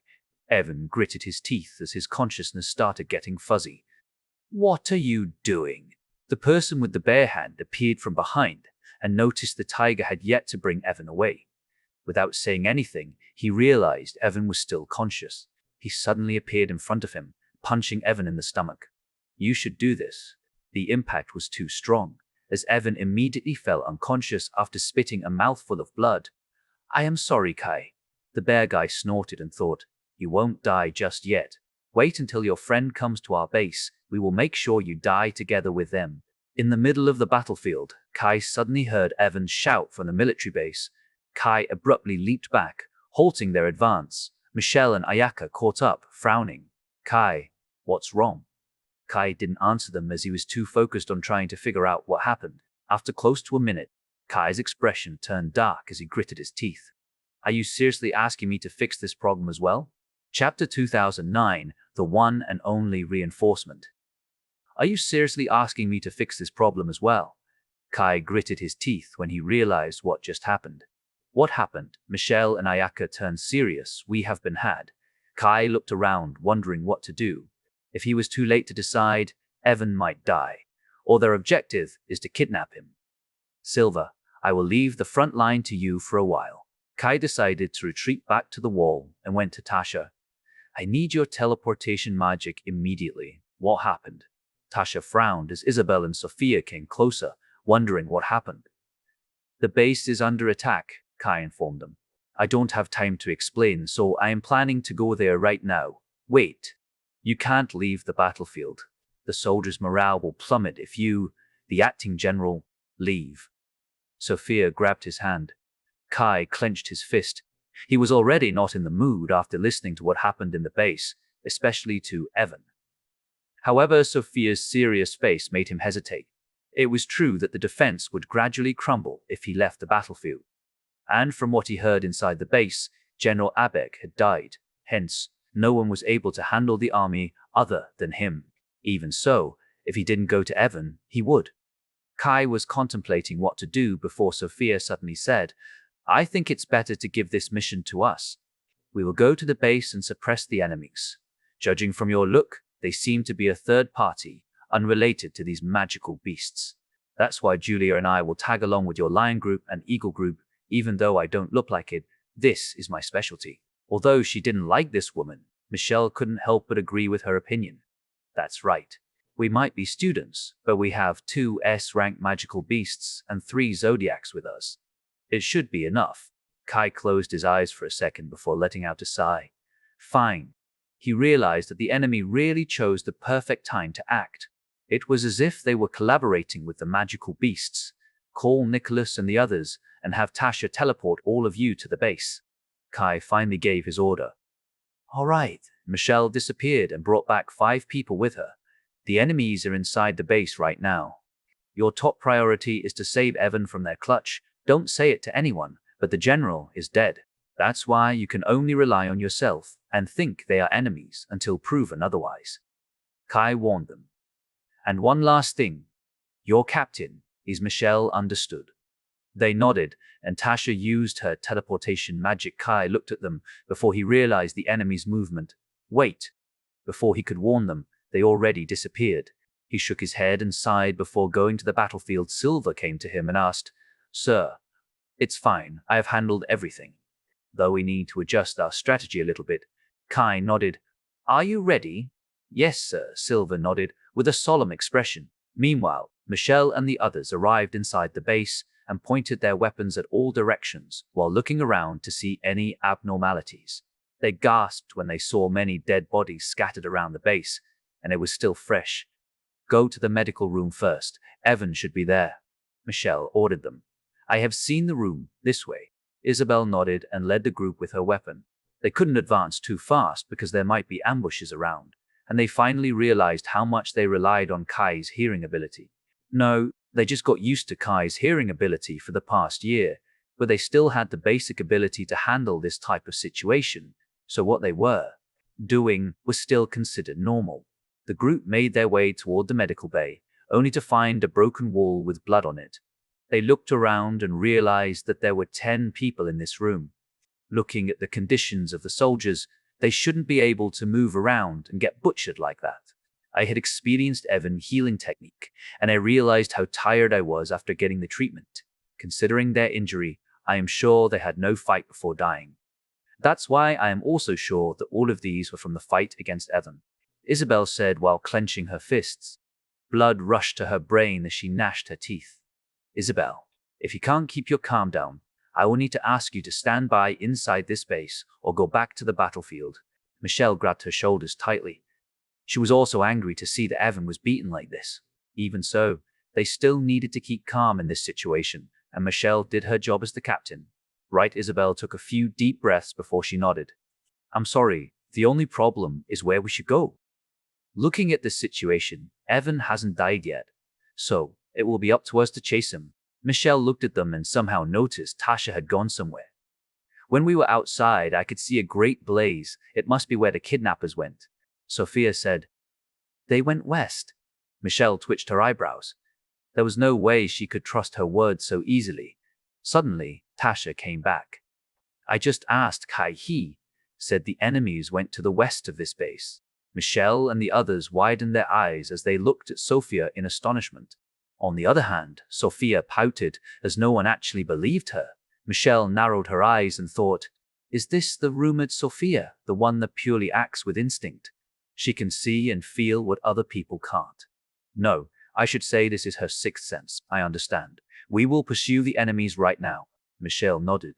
Tasha snapped her finger and teleported them outside the base. Michelle led the group and started pursuing the enemies. We only have the general location of the enemies, so we will relay you in locating them. Hehe. This is my specialty, Sophia grinned. Julia could only shake her head. Sophia was always like this from when she was small. She often went toward this so-called blaze of hers, and all of them somehow turned out to be something important. That was why she had become so crucial to the EU base. With her zodiac ability, sixth sense, and ice magic, the EU base would be a fool if they didn't treasure her. After a few minutes of running straight, "It's enough. They are turning this way," Sophia instructed as she followed the great blaze in her eyes. Michelle immediately followed her direction without hesitation. "This direction. Isn't there a national park in front of us?" Michelle furrowed her eyebrows. "That's right. Why would they choose an open area like this?" Isabel furrowed her eyebrows. Before they could plan their strategy, they'd arrived at their destination as Sophia abruptly stopped. What happened? Michelle and the others stopped as well and looked at her. Sophia suddenly frowned as she noticed something odd. "What is it?" "There is still a blaze ahead of us, but there are many smaller blazes around us. In other words, we are surrounded." Sophia looked around and calculated everything in her mind. "There are around 100 of them, while the Great Blaze has 3 people, but far stronger than the others. Be careful." As she said so, 100 people gradually made their appearances. "We have been had. Their goal is most probably Evan and us. At that time, they are going to threaten Kai. The question is, who dares to do something like this?" Michelle gritted her teeth. "Tasha, we might need your power." Sophia suddenly grabbed Tasha's hands. Before Tasha could reply, the humans that surrounded them suddenly turned into magical beasts as they roared to the sky. Roar! The combined roars were shaking the ground as Michelle started to sweat. "What should I do in this situation? They are zodiacs as well, right? But the difference is, they have turned into magical beasts so suddenly. Like what happened to the one we fought not long ago." Ayaka raised her spear while whispering to the group. "Tasha, we need your power. Your blaze can engulf their blaze." Sophia still had the same confidence. "If it's you, we can win." Tasha furrowed her eyebrows and thought for a moment. "No, it's not the time yet. Not the time yet." Sophia furrowed her eyebrows before she saw the same powerful blaze coming from the sky. "Purgatory sword." A familiar female voice resounded across the region as the group turned around. 5 white swords flew down, specifically toward the failed zodiacs. This sneak attack came at the perfect time, preventing the enemies from moving until the 5 swords killed 5 of them. A female figure landed on the ground before a huge white magic circle appeared, a few meters above their heads. Tasha smiled and said, "Do you think I didn't do anything this whole time?" She requested me to update our current situation and finally rushed to this place. Michelle suddenly remembered how Tasha often played around with her communication device during this vacation. "So, that's why you seem to be occupied with your device." You smartass. I just thought that little Gemini over there would make a ruckus, but to think there is another party that wants to destroy my beloved student's peaceful vacation. As his teacher, I should help him in a situation like this." It turned out that the one who came just now was Kai's teacher, Ria Ross. "Do you bring the reinforcements? Is there any need for it?" "I will show you why I am scarier than the army." Ria Ross smirked as she formed a sword on each hand. Chapter 210. The Group Fight. "Is there any need for it? I will show you why I am scarier than the army." Ria Ross smirked as she formed a sword on each hand. Tasha, Ayaka also realized what Michelle figured out earlier. "Hehehe, you little girl. You are still a few years too young to fight this elder sister. I have been contacting her this whole time. Though I have also sent a request for help from another guy." Tasha grinned. "Another request?"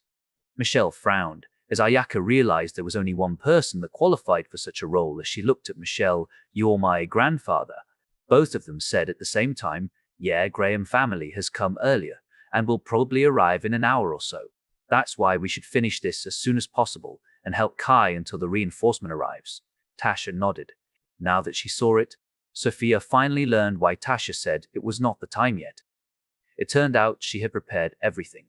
"Anyway, our current objective is to kill these guys and rescue Evan." Tasha waved her hand as she drew her arrow. "Still, they can be classified as SS rank magical beasts, right? And if we're fighting against 100 of them?" Tommy remembered the previous failed zodiacs 2 months ago. They had even a hard time to kill even a single of them. So he was a bit not confident of killing all of them. Here, you little brats. If you only want to whine, you can leave immediately, Rhea Ross snorted as she waved her swords. The magic circle above her head suddenly summoned 3 swords and shot them toward the enemies. This was the same magic that she used to fight Kai. The moment the swords arrived to the first enemy, they were blown away by a single wave of the enemy's hand. Rhea had no change of expression and kept advancing forward. "Attack her," one of them shouted as the group started looking at her and prepared to attack. Rhea arrived in front of one of them and slashed her 2 swords from above, only to be blocked by the skin of this failed zodiac. The clash ended in an instant, where Rhea suddenly lost the grip on her swords as she fell down because of the momentum earlier. Having a chance to attack her, the monster tried to pounce her head with its fist. Rhea noticed this and smiled as she was falling down. She was still around his stomach level, and it turned out she was baiting him to show his weakest part, his stomach. She already knew that these guys had thick skin around their limbs, but the chest and stomach areas were not as strong as the other parts, so she precisely targeted it. Cage. The enemy also realized her target and tried to cover his body, but it was too late. Rhea already summoned another pair of swords and slashed him into 2. She didn't wait and threw the 2 swords toward the next person before grabbing the 2 swords that were blown away earlier and threw it to the same enemy. Of course, she had the same reaction with the guy earlier that died in her hands. This female monster blocked Rhea's swords with her strong hands by crossing her forearms in front of her head. Little did she know that Rhea already arrived in front of her. She didn't forget to protect her head and body to make sure Rhea couldn't kill her, but slash. Rhea cut her like butter. In her hand was not a sword. Instead, she was wielding a huge war axe and used that weight to cut the hard skin along her body. Do you think you are better than me just because of that body? Roar. There were 2 enemies coming toward her and tried to attack her, but Rhea suddenly jumped backward. Nice, you have entered my execution zone. Without anyone noticing, there were a few white lines on the ground. They didn't know what these white lines were, but they felt dread. If Kai were here, he would obviously remember this, because this technique was a technique to channel a powerful shockwave. The only difference between this and the previous one was the fact that this line had its end, not a circle like the one she used inside a cave. Die. Rhea slashed her 2 swords and sent 2 shockwaves that traveled on the white lines. The 2 enemies realized the attacks. Realizing they couldn't avoid this attack, they decided to put their hands slightly below their abdomen to block this attack. Rhea smiled upon seeing that because there was another trick in that attack. As soon as they made contact with the enemies, it abruptly expanded and sent the enemies flying, and the direction was toward her. She used this chance and sent these 2 enemies' heads flying. Do you think I am afraid of 100 of you? Even if you throw me 1,000, you won't be able to defeat me. You are just like a little born baby that doesn't know how to control your strength. Looking at how Rhea could easily kill a few of them in an instant, Michelle sighed. She really stands out. Meanwhile, Sophia also gasped as she started sweating upon seeing Rhea Ross. In fact, she was somehow scared of her. So, this is Rhea Ross. The #1 fighter of US base, their hero Michelle, ignored her and quickly joined the battle as well. Her shadow suddenly rose and formed another, as both of them wielded 2 shadow swords each. The 2 Michelles went toward their first opponent and slashed their weapons. However, this attack was very different. Before the swords hit the enemy, his shadow emerged from the ground and grabbed both of the enemy's hands and let Michelle and her shadow kill him. Now, I see. Michelle furrowed her eyebrows before announcing out loud, "They are far weaker than the one we saw in our mission. They can't utilize their magic and only rely on their physical prowess. As long as you are careful, we will win." 2 people finally reacted and leaped toward her. Michelle glanced at them once and searched for another opponent. Suddenly, an arrow and a bullet pierced both of their heads at the same time. "Isabel, try to find Evan with your hands.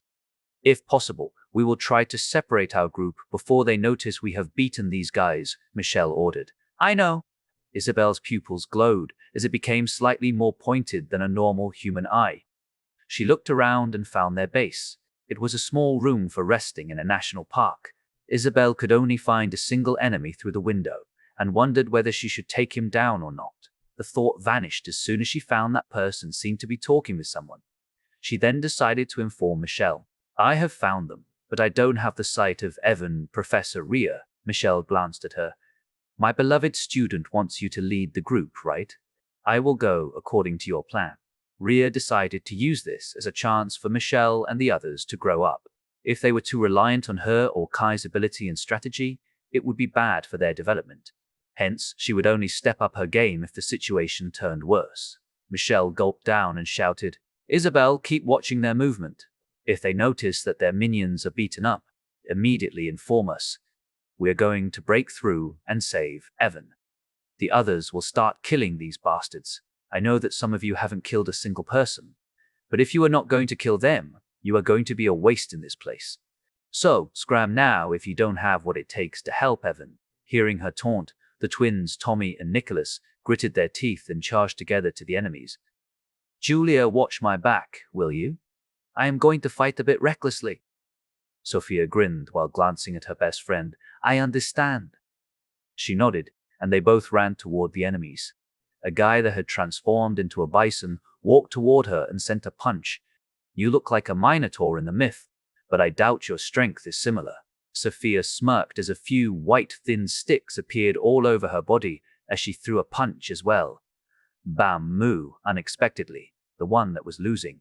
Not only that, but Sophia also launched him to the sky ice ring. Sophia shot out a piece of ice toward the enemy's belly, and it circled around the entire body as soon as it touched the skin. She then leaped toward the Minotaur and kicked its belly, shattering the ice along with the body. It turned out that the ice had already entered its body, so it suddenly snapped into two and killed the enemy, Earth Wall. A magic circle appeared next to her before it was broken by another enemy coming from her left. As she protected Sophia from that attack, Julia appeared right in front of the enemy and blew his hand away with her spear. The force was stronger than expected, so the enemy lost his balance. Sophia smiled and summoned an ice spear in her hand before throwing it with all of her strength. Having lost his balance, the enemy couldn't stop the spear from impaling his heart and died. Good work. Make sure to follow me. Sophia smiled. Yes. Michelle looked at this development and smiled. The enemies might think that they can handle us with these 100 people, but it will be the biggest miscalculation they have ever made. As long as Isabel keeps an eye on them, they won't know that we have actually turned the situation around. Chapter 211. Evan and Isabel. Inside the small house, 6 people were still waiting for their turn. Hey boss, it seems they are pretty useless. The tiger guy looked at the bear. I can hear the loud sound outside, but it has been around 10 minutes. Don't worry. You have experienced it yourself. The power of the Zodiac. They are slightly delayed since they are still 2 top groups in the Magic Academy. The bear guy shook his head. I will wait for another 5 minutes. If they haven't brought all those brats here, I will take action. The tiger guy pointed at the unconscious Evan, whose face was filled with bruises and scars. I will turn them like this guy before killing them. Suits yourself. The bear shrugged. Just make sure you don't kill them first because we still need to catch Kai Carter. Fine. The tiger nodded and closed his eyes, waiting for the 5 minutes to pass. To their surprise, their peaceful time suddenly disappeared as a powerful explosion blasted the entire building. Boom! The windows were shattered and the door was pushed open. Inside the house, Evan's figure was visible for everyone, and Michelle shouted, Tasha! Even before she finished, Tasha already teleported right beside Evan and created another teleportation magic. The glowing pink magic circle startled everyone as they turned around only to find Tasha and Evan were about to escape. Tasha didn't forget to leave a smirk and a middle finger to them before returning to the group. Without wasting a single second, Rhea came to him and checked his condition. Some internal injuries, but his life is not in danger. Other than the excessive external injuries, I think he will be fine after he wakes up and heals himself. I just hope there is no mental scar. Isabel fell on her knees after seeing Evan's condition and dropped her rifle. The group was startled upon this abrupt reaction. A few years ago, in a certain classroom, Isabel walked in with dead fish eyes. That is the youngest daughter of the Fisher family. To think they produce such a waste. That's right. She is only an E-rank magician without any special skills. Her wind magic is also so-so. Without her family, she wouldn't even be able to enroll in this school. The people started talking about her every time she sat down alone in the classroom. She had gotten used to this, as she only had this little talent since small. She had accepted it as a part of herself. Suddenly, a familiar guy in her head laughed and snorted at those people. You are only jealous of her.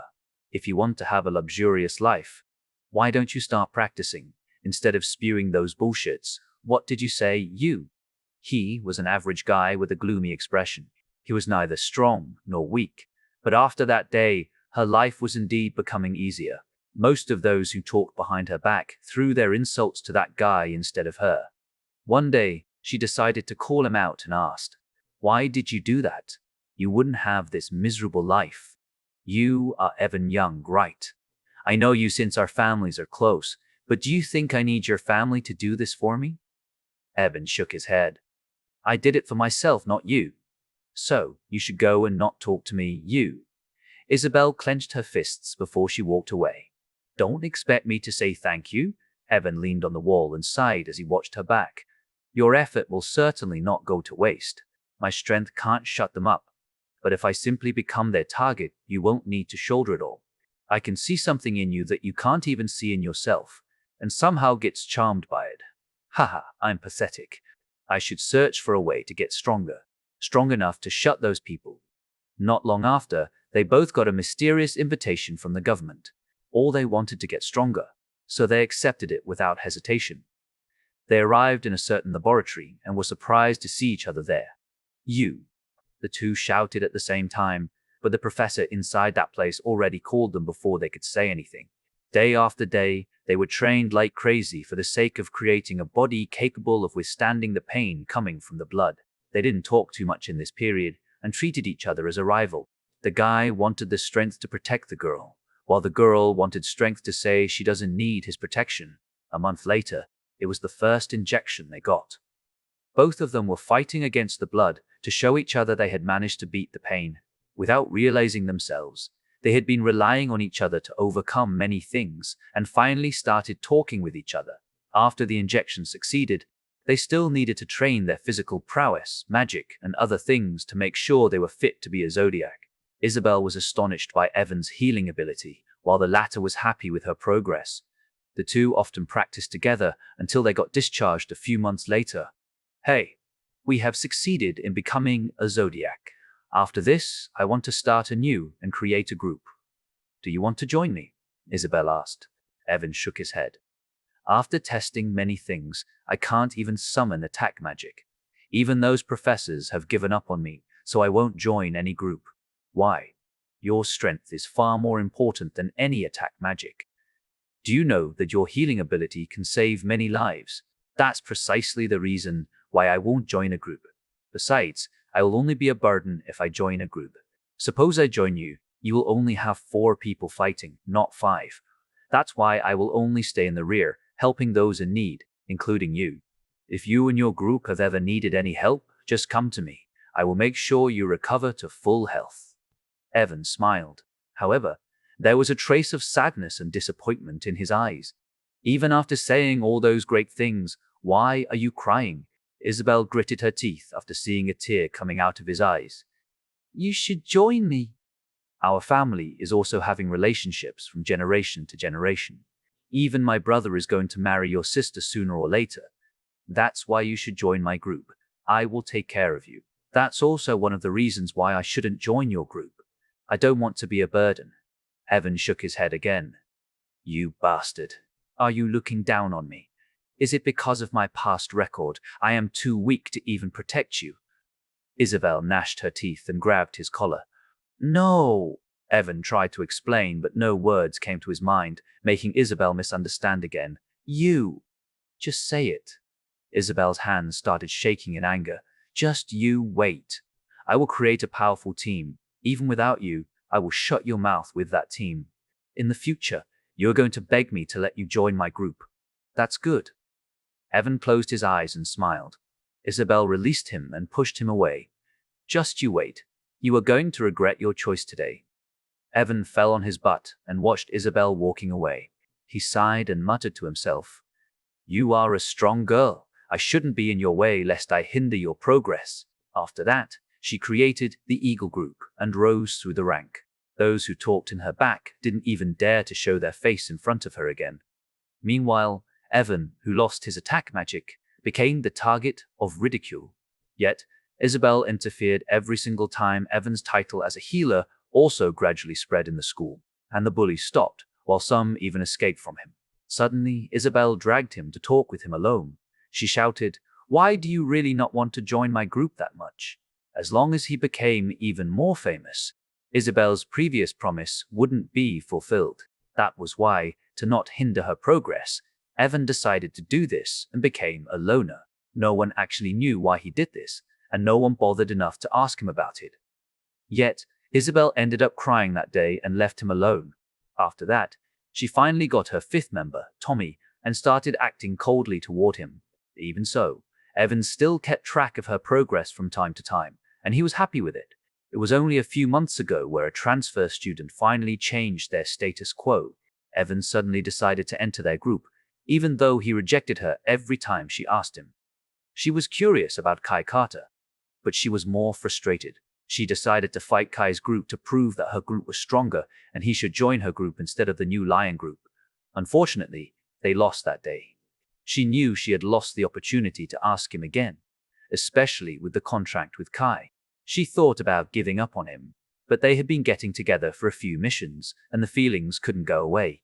Now that she saw him getting injured like this, all those feelings erupted. Who? Isabel grabbed her weapon and gradually stood on her feet. Who beat him like this? Who? Isabel's roar echoed across the park as a green magic circle appeared underneath her. All the feelings in her heart finally burst out at this moment, especially anger.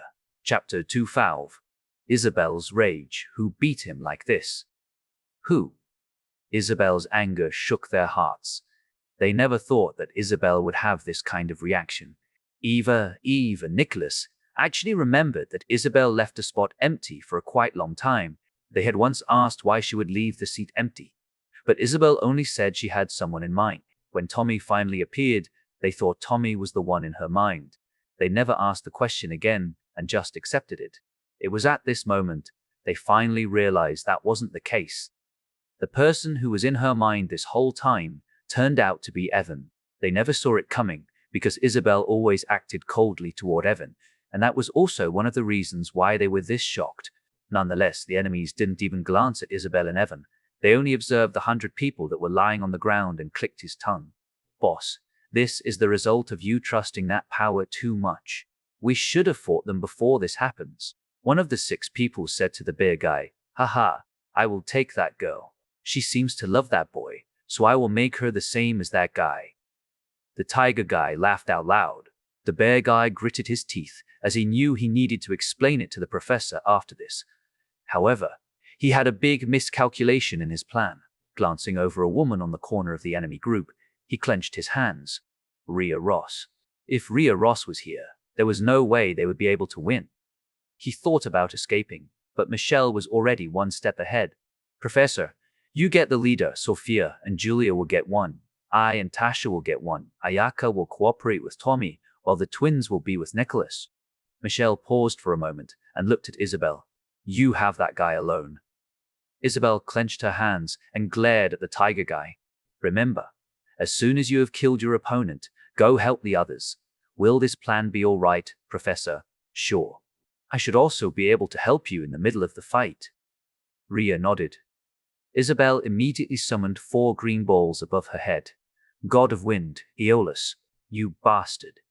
The tiger guy was the first one to make a move, followed by the others that were coming toward them. She looked at the tiger guy who was charging at her and aimed her sniper rifle. Boom. She didn't bring her suppressor here, so the sound echoed across the park. The guy simply dodged to the side and kept charging. The 4 green balls above her head shone and shot out 1 crescent blade each toward the tiger guy. Do you think this is enough to stop me?"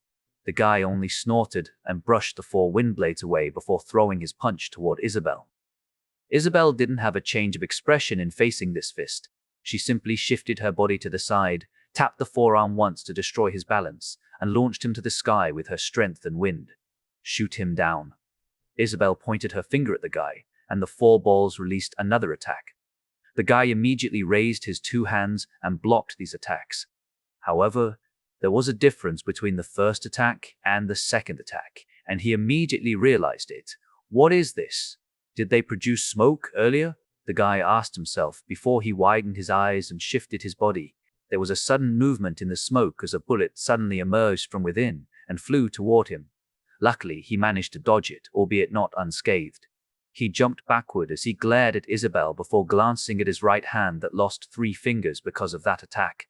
How the heck could that woman shoot a sniper rifle this close? Did she never need a scope to shoot? Do you think I am just a mere sniper? I have figured out my weakness after losing to that man and enhanced my close combat ability. Isabel snorted and looked down on him. I will make you regret doing that to Evan. You are not capable. The guy gritted his teeth and charged again. Isabel shot again, utilizing the same strategy.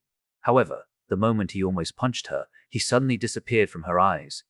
This is why you are still a baby-born chick. The guy's voice resounded from behind her as he threw another punch. Boom! The thunderous sound of a gunshot echoed again before the guy suddenly fell down and screamed in pain. Arg! The man retreated again as he placed his left hand on his right arm, noticing it was gone. The bleeding also colored the ground red, and it continued flowing down, creating a small pool of blood. He looked up and saw Isabel's second weapon in her other hand. Isabel took a deep breath and glared at the guy. I have used my wind magic to stabilize my stance, but it seems I still need more practice. It's already taxing to switch from weapon to hand combat continuously. In the battle I targeted his shoulder, but got him at his elbow. What a blunder. Isabel took a deep breath and glared at the guy. I have used my wind magic to stabilize my stance, but it seems I still need more practice. It's already taxing to switch from weapon to hand combat continuously. In the battle I targeted his shoulder, but got him at his elbow. What a blunder. Isabel didn't wait for the guy to rise again and charged at him. She released another shot and 4 crescent blades as cover fire to get close to the guy. The tiger could only run away and tried to buy time to stabilize his breathing. Isabel paid no heed and kept advancing, trying to vent up her anger as much as possible. Wait, Isabel, don't go too far, Michelle shouted, albeit she was too late. The guy already turned around and struck back. He blew Isabel's weapons into the air. I will make you regret injuring me. The guy roared as he punched Isabel. You think you are qualified? Isabel only snorted as the gunshot resounded once again. The guy suddenly realized he lost his balance and looked down, watching how his feet were getting separated from his legs. He then looked up and saw the 2 sniper rifles hovering in the air, aiming at his 2 feet. Isabel clenched her fists and punched the guy in the face as hard as possible. If it was her strength alone, it shouldn't be enough. But Isabel already used her wind magic, so she was able to blow a few teeth away, along with the whole body. She glanced at her weapons and caught them before rushing toward the guy again. The guy wanted to stand up, but Isabel already arrived in front of him and shot him on the knee. Ah! Isabel looked down with killing intent. I have said earlier, I will make you regret your choice. Firstly, I will shatter your finger one by one, your arms, your legs. You will have the worst experience before dying. Arg! A series of gunshots, followed by screams, echoed inside the park for a few minutes until the guy died due to excessive blood loss. On the other side, Rhea slashed the bear guy's hands and legs before pointing her sword at his neck. Who is the one behind you? You won't get the zodiac blood unless the person behind you is powerful enough. Humph! You won't get anything from me. The guy spat his blood toward her, only to be blocked by her sword. You are very lucky that we are nowhere near my house. You will feel something far more painful than the guy over there if that is the case. Rhea pointed at the brutal death of the tiger guy. Unfortunately, I think I will start my investigation from your blood and your corpse. Rhea slashed his neck without a single change of expression. She started procuring the blood and dead bodies to do her research to see the mastermind behind this incident. After all, this third party was something beyond her expectation. After collecting all the samples, she checked the others.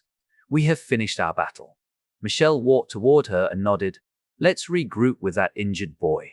Rhea nodded and walked toward Evan and Isabel, while the others followed her.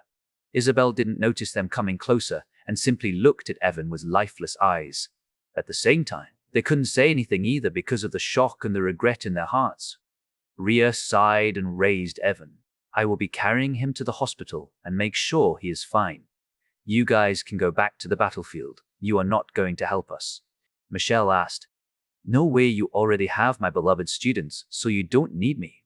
Rhea Ross smiled. And don't tell him about me coming here. Why? Michelle furrowed her eyebrows. Kai should know about this since Rhea had helped them a great time by defeating the 100 enemies along with these 6 people. I am not supposed to be here. Just like how you guys are on your happy vacation, this old lady shouldn't intrude in your fun.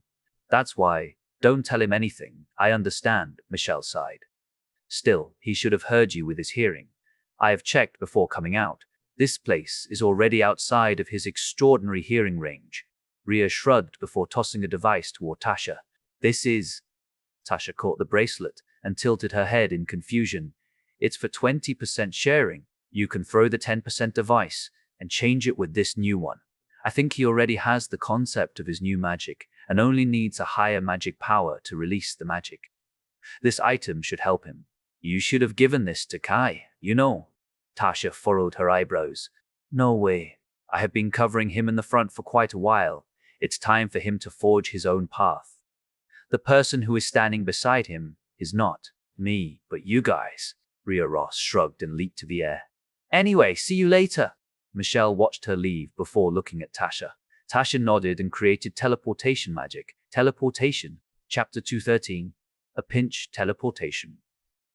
Tasha teleported them to somewhere near the terrain. That is the wall. Let's go. Michelle looked around, found the tall wall, and commanded. The others glanced at it and nodded, raising their weapons. Suddenly, they heard a thunderous crashing sound. Bam! They quickly furrowed their eyebrows, especially when the loud sound was followed by the shouts of soldiers. General. Michelle opened her mouth in surprise as she looked at Tasha. No, we need to go right now. Tasha nodded and followed Michelle to the battlefield. Ayaka summoned her fire wing and flew to the sky while the others decided to run toward the wall. However, what they found shocked them. There were many craters around the area. Although no wall had yet to be broken, the situation was perilous. Many dead soldiers around the area, and their number must have surpassed Kai's prediction. And the most important thing they had seen was the crater with dust kicked up. It was proof that the loud sound they heard earlier was coming from that. As soon as the dust settled down, the figure of Kai appeared in their vision and found that his body was covered by wounds. Even so, Kai still stood up while looking at the creature close to the sea. It was a crab. The crab looked like it had a humanoid form, albeit with 6 small legs. Its claw looked strong and hard, while the edge looked very sharp. There was also something that took their attention. There were many wavy patterns around the claws, symbolizing that Kai managed to destroy a part of that hard shell. Even so, Kai's situation was certainly far from good. He looked at the crab and the approaching Silver. Sir Kai, I am afraid this is it. We have tried everything we can, but the enemies are too powerful. To think they have a monster like that. Silver gritted his teeth and glared at the crab. Kai shook his head. There is still a chance. Do you believe me? Silver thought for a moment and nodded. Everything will change within 10 minutes. His sound was filled with bravery, confidence, and plan. Silver couldn't shake the strange feeling inside his heart and nodded to Kai. I understand. We still have 300 soldiers for our fighter and 200 for gunners. We should be able to withstand their relentless assault for 10 minutes. Kai smiled and patted his shoulder before walking toward the crab. Besides, our first reinforcement has arrived. As soon as Kai said that, he leaped toward the crab. I killed a protector previously with the help of my teacher. Let this be the time I kill a protector with. The crab noticed him coming and pounced his claws toward Kai. Suddenly, 2 bullets struck his 2 claws. The force behind each of them was enough to blow these claws away. On top of the wall, there was a woman who was handling 2 sniper rifles. Normally, she would be smiling, but because of the recent thing that happened, she was completely in a bad mood. The only way to vent it up was to blast the monster with her weapons. Beside her was another woman aiming her bow toward the sky. She released a purple arrow before it transformed into a magic circle. This huge purple magic circle startled the people on the battlefield. Lightning storm. The previous arrow then gave birth to a lightning bolt, striking toward the crab. Kai smiled as he abruptly stopped his movement, letting the lightning bolt hit the crab. However, the crab was better than an ordinary magical beast. He was a protector. Knowing full well that he couldn't use his claws to block this lightning strike, he bent down and took it right on his back. That shell was harder than the claws, so it withstood Tasha's lightning attack without any problem. Albeit the real intention behind these attacks was to let Michelle, Ayaka, and the others catch up with him. This is going to be a hard battle. Michelle, Ayaka, Sophia, and I will hold the opponent back. Eva, Eve, Tommy, Nicholas, and Julia will help the others in pushing back the magical beasts. Kai glanced at Sophia. You are going to help, right? I will make sure I work you to death. Understood. They shouted in unison while Sophia scratched her cheek, wondering whether she made the right choice or not. Michelle then handed a device to Kai. This is the upgraded version of your sharing device. Throw that away and use this one. Tasha has been using one, so you only need to make some adjustments, and it will be all right. It's from your teacher. Kai looked at the device and furrowed his eyebrows. He removed the current device and changed with the new one without hesitation. The magic power started filling his body. Take a minute or two to get used to that state. Your teacher said you could use your new magic with this, so you might probably need to use it later. Anyway, Ayaka and I will buy you time for now. Sophia will protect you for the time being. Michelle nodded and assured him, Don't worry, Isabel and Tasha are supporting us. Michelle then looked at Ayaka, as both of them nodded at the same time, charging at the crab together. Shadow slash. The two sword strikes were running through the ground. However, the crab didn't find it amusing as he simply brushed it off with a single claw. On his left, Ayaka arrived and struck him with the momentum and heaviness of her spear. Nevertheless, her strength was still too far from the protector. Only he is qualified to fight against me, Eru scram, you little chick. The crab caught her spear and shattered it into pieces. Ayaka was surprised to see this and immediately flew away. Michelle frowned and created a spear, throwing it to Ayaka. It's not as powerful as your spear, but make do with it for now. Ayaka thanked her and attacked him again. Eru glanced at this and yawned. He pointed the claw toward Ayaka Fu. On the other hand, Ayaka was still trying to calm her heart down by taking a few deep breaths. Knowing that the spear was far lighter than her previous spear, she decided to use another strategy to deal with this crab. When the claw almost hit her, she accelerated. Bending down her body, she went around the crab and struck his chest. Cage. The crab felt that strike earlier and was going to catch her, but the latter already went around and struck his hard back. Ayaka continued to do it. Using her speed coming from the wildebeest blood, she was filled with a change of pace. From 0 to max speed and struck at the protector, and from max speed to 0 to turn around. She let the wildebeest instinct take over her to make an unpredictable movement. So, this is what Ayaka has been training about. Because she's not relying on the heaviness of her spear anymore, she started changing to this pattern. Michelle smiled as she clenched her weapons tightly, not wanting to lose. A magic circle appeared beneath her feet as her shadow came to life. Ayaka. I will handle the claws. You go search for his weakness and strike at that point. Michelle commanded as she and her shadow ran in the opposite directions, trying to target the claws. All right, Ayaka shouted and attacked the protector according to the plan. The two were fighting coordinately. Even Sophia, on the side, was amazed by their coordination. So, this is Lion Group interesting, you worms. Eru became angry as he finally released the might that he used to fight Kai. In a single instant, Eru sped up and struck both Michelle's and Ayaka. Michelle and her shadow blocked these attacks and pushed back a few meters. Meanwhile, Ayaka's momentum was disturbed, resulting in her having a weird sense of balance, and this attack blew her away before crashing into the left wall. Boom. Michelle didn't want Eru to have the freedom to move, so she gritted her teeth and slashed the ground again. Shadow slash. Her shadow also did the same movement as her and struck Eru from left and right.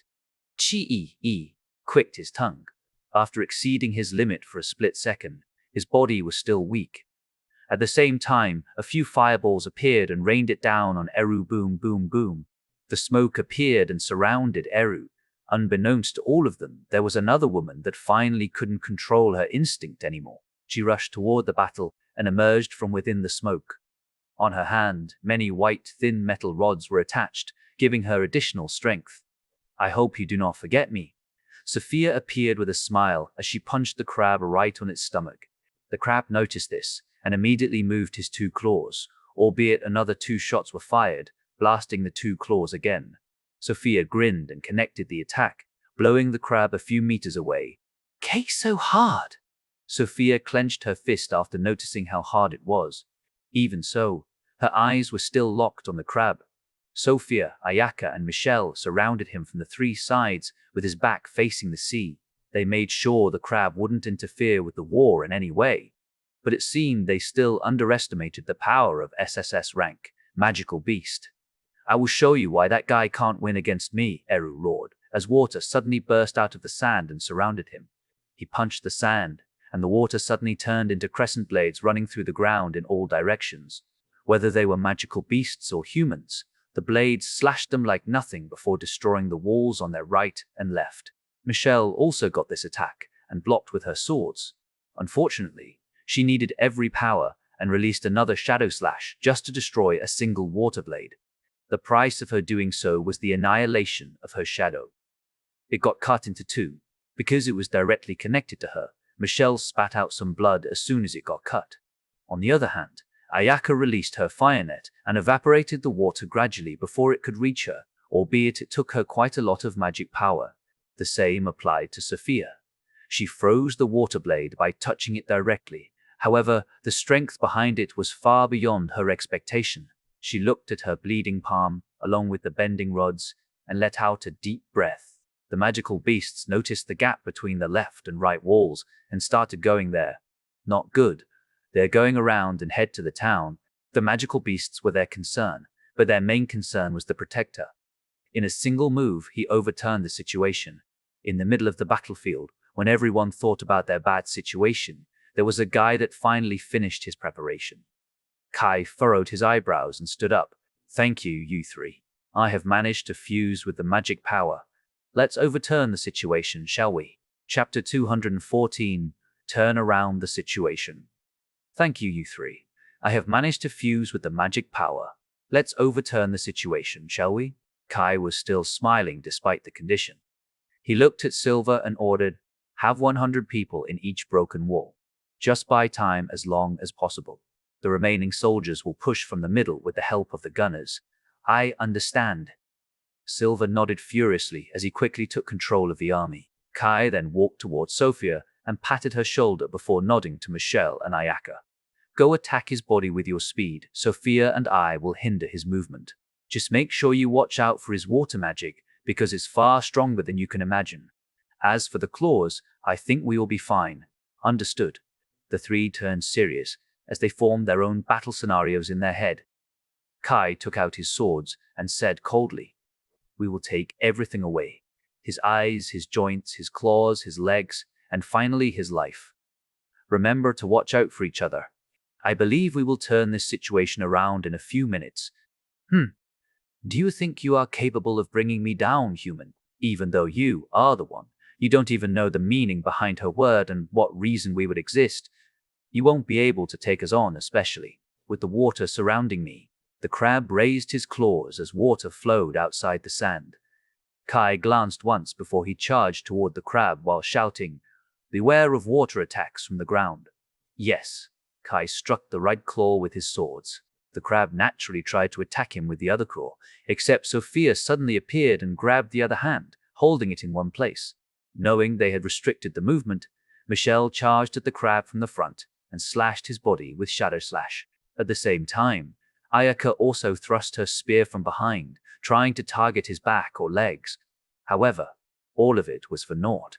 There was no scratch or whatsoever in his body, except the one coming from Kai's attack.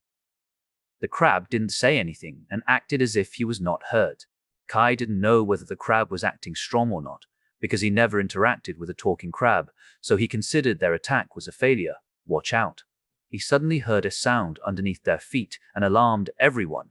They immediately looked down and leaped to the air, while Kai simply put a sword in front of him and another one on his left. Two spikes made of water appeared precisely emerged from where he expected them to, so the two water spikes were cut into two, missing him in the process. On the other hand, the other three were also targeted by two water spikes.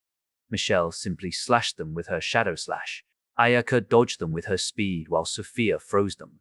However, they were too far because of the earlier leap and couldn't react to the next attack, leaving Kai alone in front of the protector. The crab used this chance and struck Kai with his claws, blowing him a few meters away. Albeit, there were two tiny pieces of shell flying in the air. In that instant, Kai still managed to attack the crab while blocking the attack.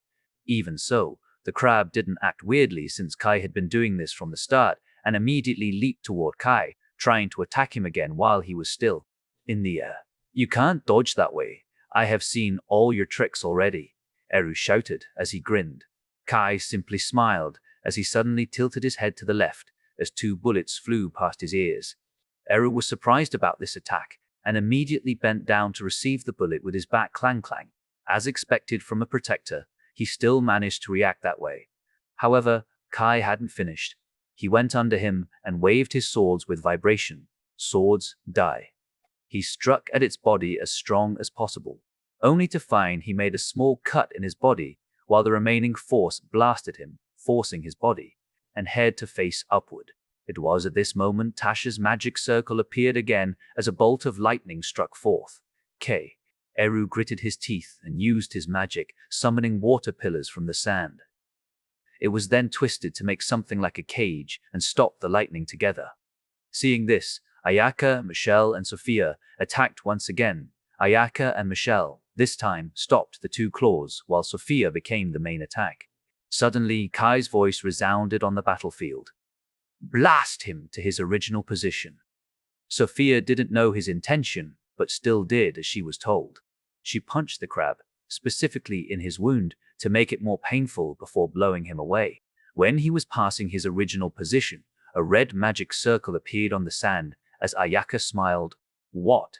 Eru was certainly surprised about this, never expecting a magic circle in a place like this.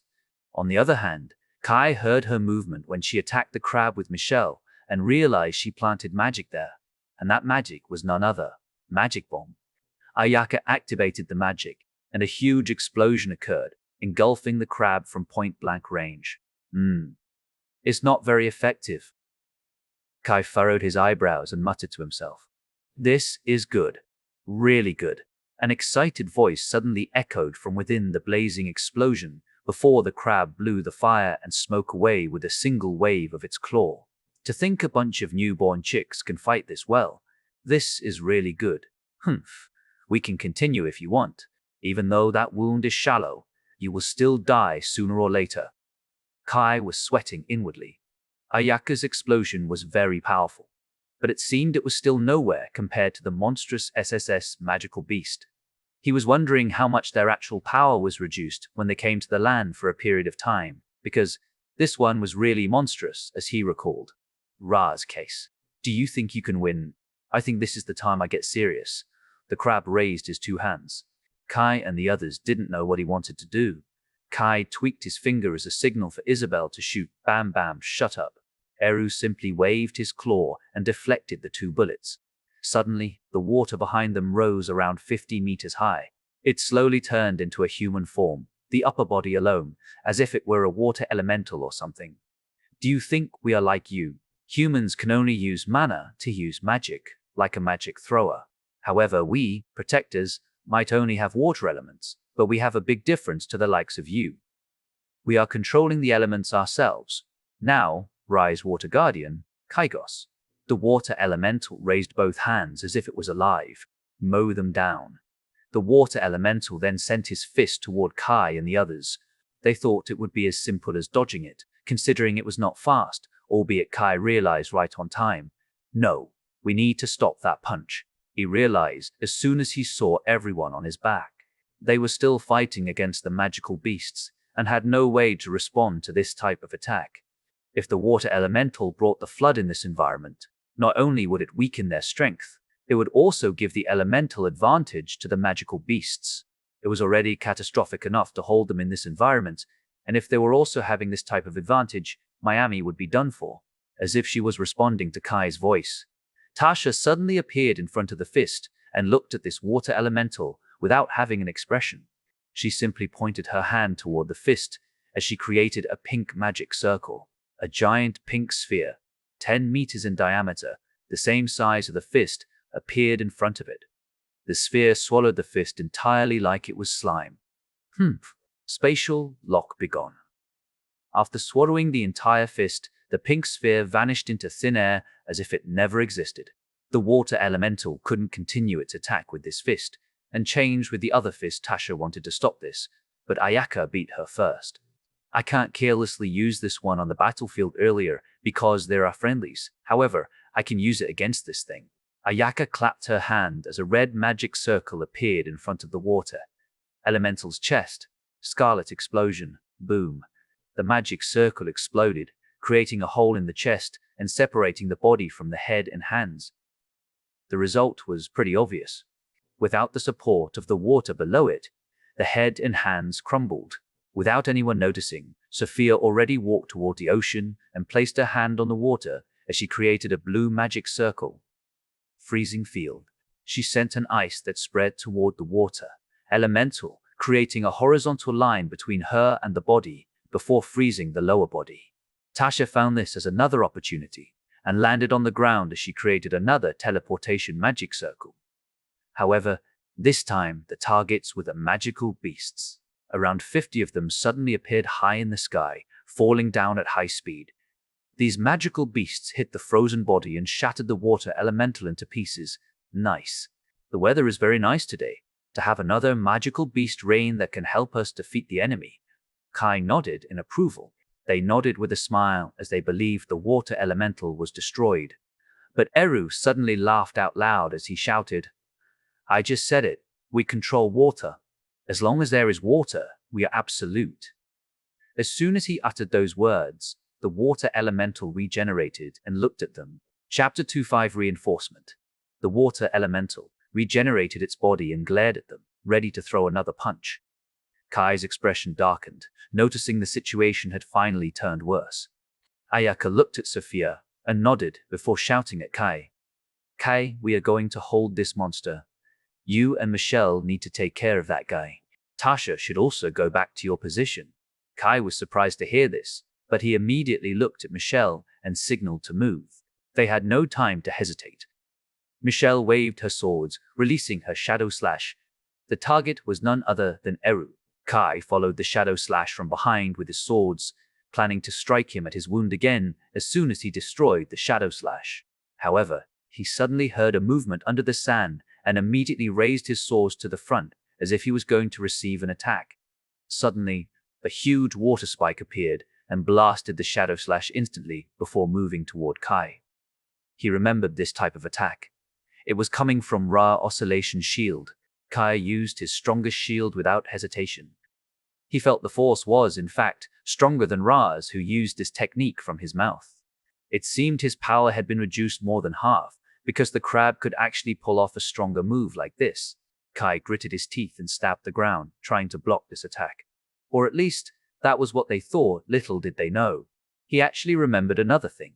It was the fact that a magical beast actually died from this burst of water. He tilted his shield a little bit, creating an angle.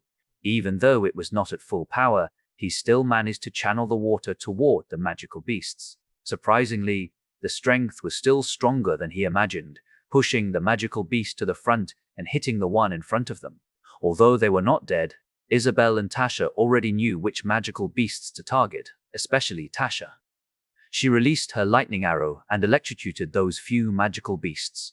The reason why Kai thought it wasn't good to have the field flooded, it was simply because the soldiers would also get electrocuted. He tried to lower their loss, but he also knew that they were on the verge of defeat. On one hand, it was really sad and would cause many problems if he lost this fight. On the other hand, the loss was really deserved. He didn't manage to predict there was going to be a protector coming. However, Kai also got another problem at this moment. Bam, arg. A series of screams resounded across the battlefield as he realized that the enemy almost destroyed the left army. Kai thought for a second and shouted, "Have 50 people on the wall to reinforce the left army," Silver ordered them, but the problem had yet to end. Michelle suddenly flew toward him with her back facing him. Kai instinctively caught her and asked, "Are you okay? You haven't reached that level yet." Eru shouted at Kai as he appeared right beside him, waving his claw toward him. Kai raised another oscillation shield, trying to block this attack. Unfortunately, everything was for naught. Eru blew him away toward the left army. Realizing he would crash on the magical beasts, he shifted his body, hugged Michelle, and activated another oscillation shield on his back to reduce the impact. Boom. He gritted his teeth and put Michelle down while looking at Eru. Meanwhile, Sophia and Ayaka were also blown away by the water elemental Kya.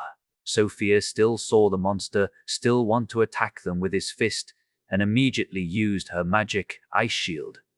A tall wall made of ice suddenly emerged and blocked the fist. Ayaka took another deep breath and rose again, activating her fire wing to get his attention. Michelle was also panting in front of Kai. "That broke one of my ribs. I could still hold on." She quickly summoned her shadow to protect them from the magical beasts. "I'm afraid this is the time we retreat." Kai sighed as he listened to everyone's movement in his surroundings. Suddenly, Tasha appeared before him and denied it. "Num, we can't give up. I still have around 50% of magic power. I think I will release my own seal that I place in my heart." "Sister." Kai widened his eyes, never expecting she would come to such a conclusion. The seal she was talking about was not a physical seal. It was simply a psychological seal for her to not use her power to the fullest, especially her space magic. Unfortunately, their situation had already turned worse. "Don't worry. This power is dangerous because I have your magic power. If I don't have yours, I am just simple trash. In the worst case, I can simply return everything to you and refuse to do anything." Tasha smiled with a sad tone. It was easy to see she was faking it, even without Kai's extraordinary hearing. "No arm." As Kai said that word, he abruptly turned his head and saw a few black dots far in the sky. "I will show you the true power of sealing Magishi." Before she finished her words, Kai grabbed her hands with a serious expression. "It's fine. You don't need to show it now. Everything is going to be all right." Kai smiled before looking at Eru, who was rained down by Isabel's bullets. He rose back on his feet and shouted as loud as possible, "All soldiers, hear me. Our condition might look bad, but fret not. Just 3 more minutes. Please trust these 3 minutes of your life in my hand. If nothing happens in these 3 minutes, all of you can escape from this battlefield as I, Kai Carter, will hold the rear for you. Please hear me out. Just for these 3 minutes. Believe me." As soon as Kai said those words, he let his instinct take over, slashed 10 magical beasts in the surrounding, and ran toward Eru again while shouting, "Those who believe in me, fight with your lives on the line." The battlefield turned silent because most of them couldn't trust him. Kai was still a student, no matter how the world described him. They couldn't trust their lives to a person like him. Albeit, a few people suddenly roared, especially Silver, who was the loudest. "I, Silver, will follow Sir Kai to the death." Silver roared and released every tiny bit of strength in his body as he sent some magical beasts flying. "I, Gillian, will follow Sir Kai to death. I, Alec, will follow Sir Kai to the death. I." The army commanders were the first to shout and release all of their strength, as if they didn't care anything that would happen after 3 minutes passed. However, those words somehow reached the corner of the soldiers' hearts, as they also let out a rallying cry. Kai smirked as he charged at the protector again. Eru noticed the change in Kai and immediately struck him with his claws. Normally, Kai would dodge or deflect them away, but this time Kai suddenly struck him with all of his strength. Even after getting blown away, he kept waving his swords again and again, as if there were 2 different Kai. Tasha decided to go around and teleport some magical beasts to lessen the burden of the army, while Michelle appeared behind the protector and struck his leg with all her strength. Shadow/Eru wanted to react, but Kai suddenly released another surge of strength, resulting in one of his legs being cut. However, Eru also realized that his attack became simpler. Knowing that reason, he decided to test him. Kaya, Ayaka, and Sophia were suppressed by the water elemental and almost got punched by the elemental. As soon as he heard the scream, Eru could see the sudden change in Kai's expression. Michelle, the first will leave him to you for a few seconds. Kai took over his instinct again, gritted his teeth, and leaped toward the elemental, raising his hand and creating another oscillation shield. Luckily, he already got 20% of his power, so he could make a bigger oscillation shield to block this attack. Unfortunately, it only redirected the power to him instead of the two girls, resulting in him getting blown away. He crushed into the ice wall before falling to the ground. He instinctively stood up and wiped the blood on his mouth before charging again. It was at this moment the situation finally changed. Thud, thud, thud. Loud music suddenly echoed across the battlefield, making the soldiers turn their heads away. They were wondering why they would hear such a thing, and when they raised their vision, they saw a few cargo airplanes. Without anyone saying anything, they realized those airplanes were carrying many soldiers, aka their reinforcements. They are our reinforcement. That's right. We only need to wait for another minute before they start dropping soldiers off the airplanes and a few more seconds before they landed. Just like Sakai said, it is precisely 3 minutes. Do you know what that means, soldiers? Silver and the others shouted as loud as possible, trying to raise their morale.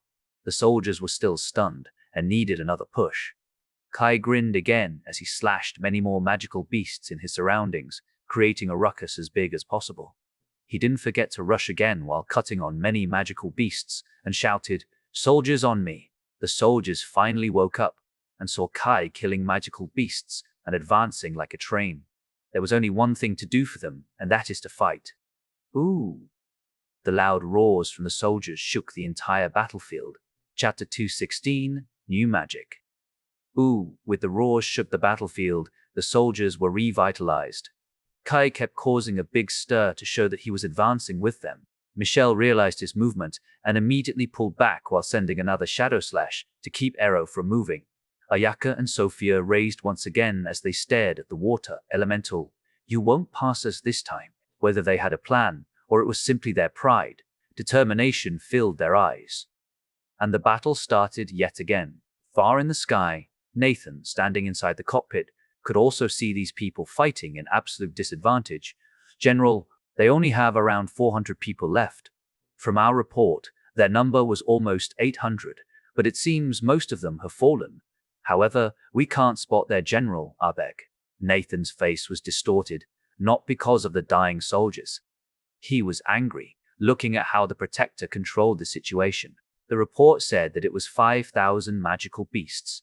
Their 700 or so soldiers should be enough to last for long, especially with Kai and his group. Yet, they were in the middle of collapsing, baffling him. Nathan looked down, contemplating their battle strategy. Do you want to contact other planes, General? The pilot glanced at him, ready to give a signal. Brian will take 500 people to reinforce the right army, while Albert will take another 500 to help the left army. 1,000 soldiers under my command will attack them from the front. I will take care of that monster over there. Nathan pointed his finger at Eru. Roger that. The pilot nodded. Although they couldn't use communication tools, their airplanes had been strengthened by some lighting. Right on the side of their cockpit, there was a big red light bulb outside the plane. The same applied to the other side and the other places around the planes.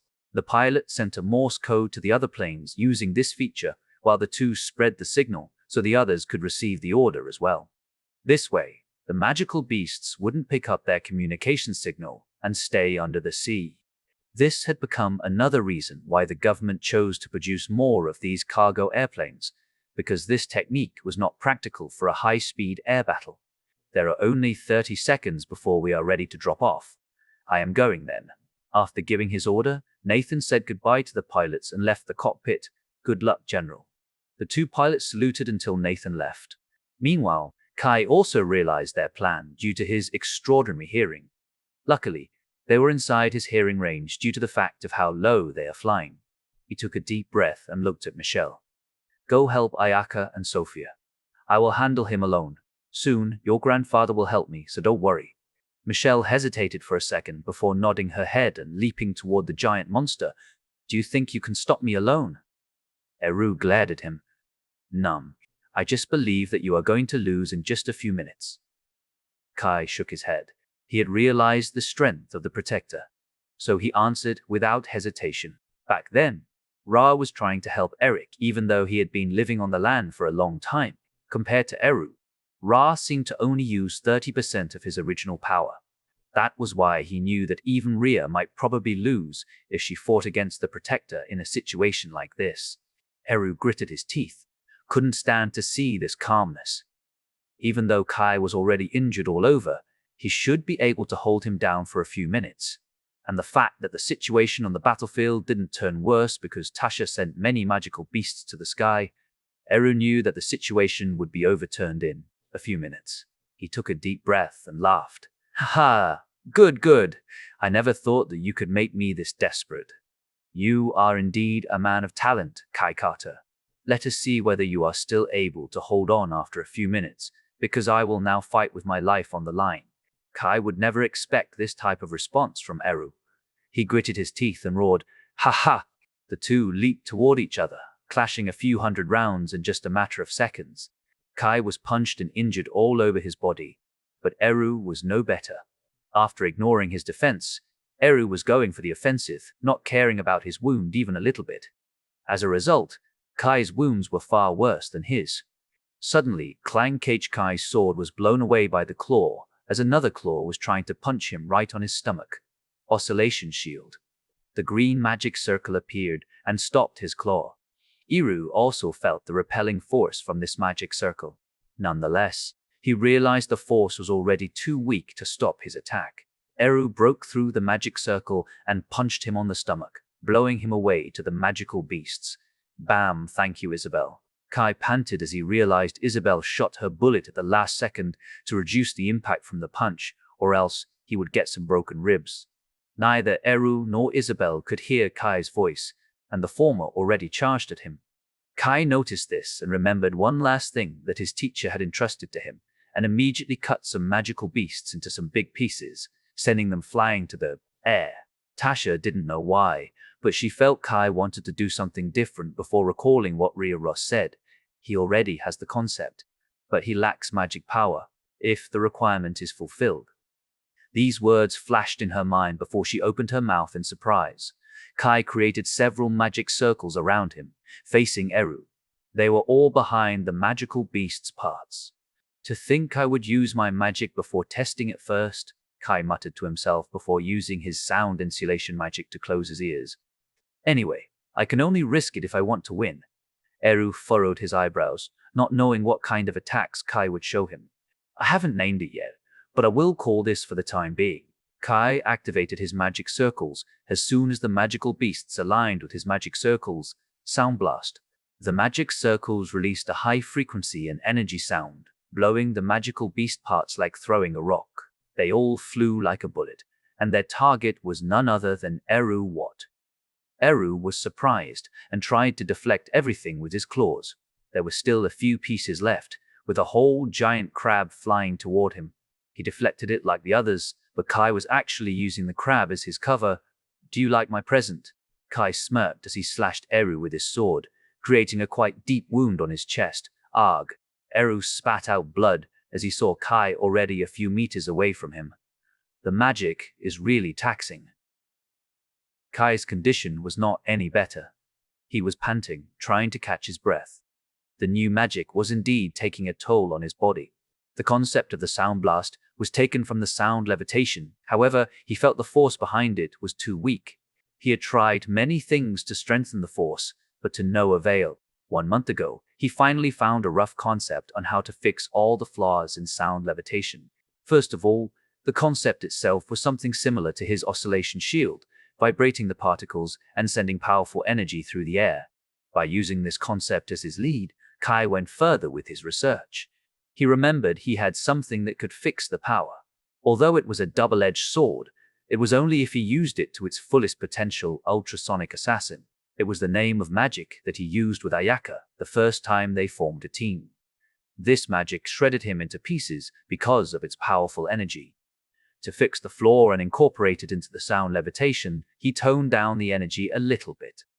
Unfortunately, the energy produced by it was too low. He had tested it, and it only succeeded in throwing a small stone.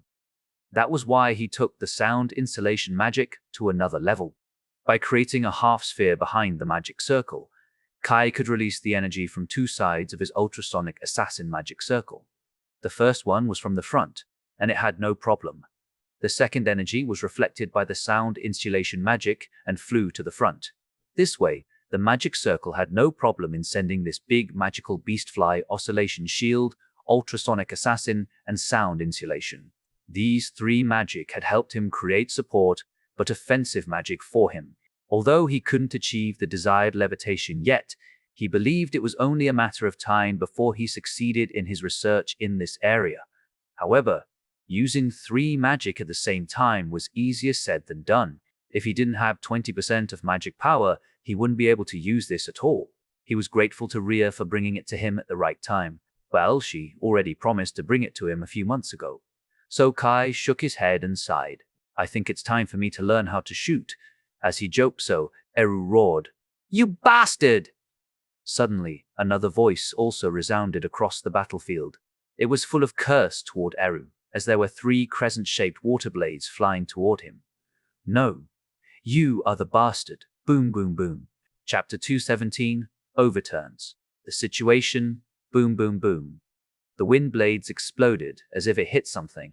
Everyone thought it landed on a protector, but when the particles settled down, they realized a wall of water blocking the three attacks.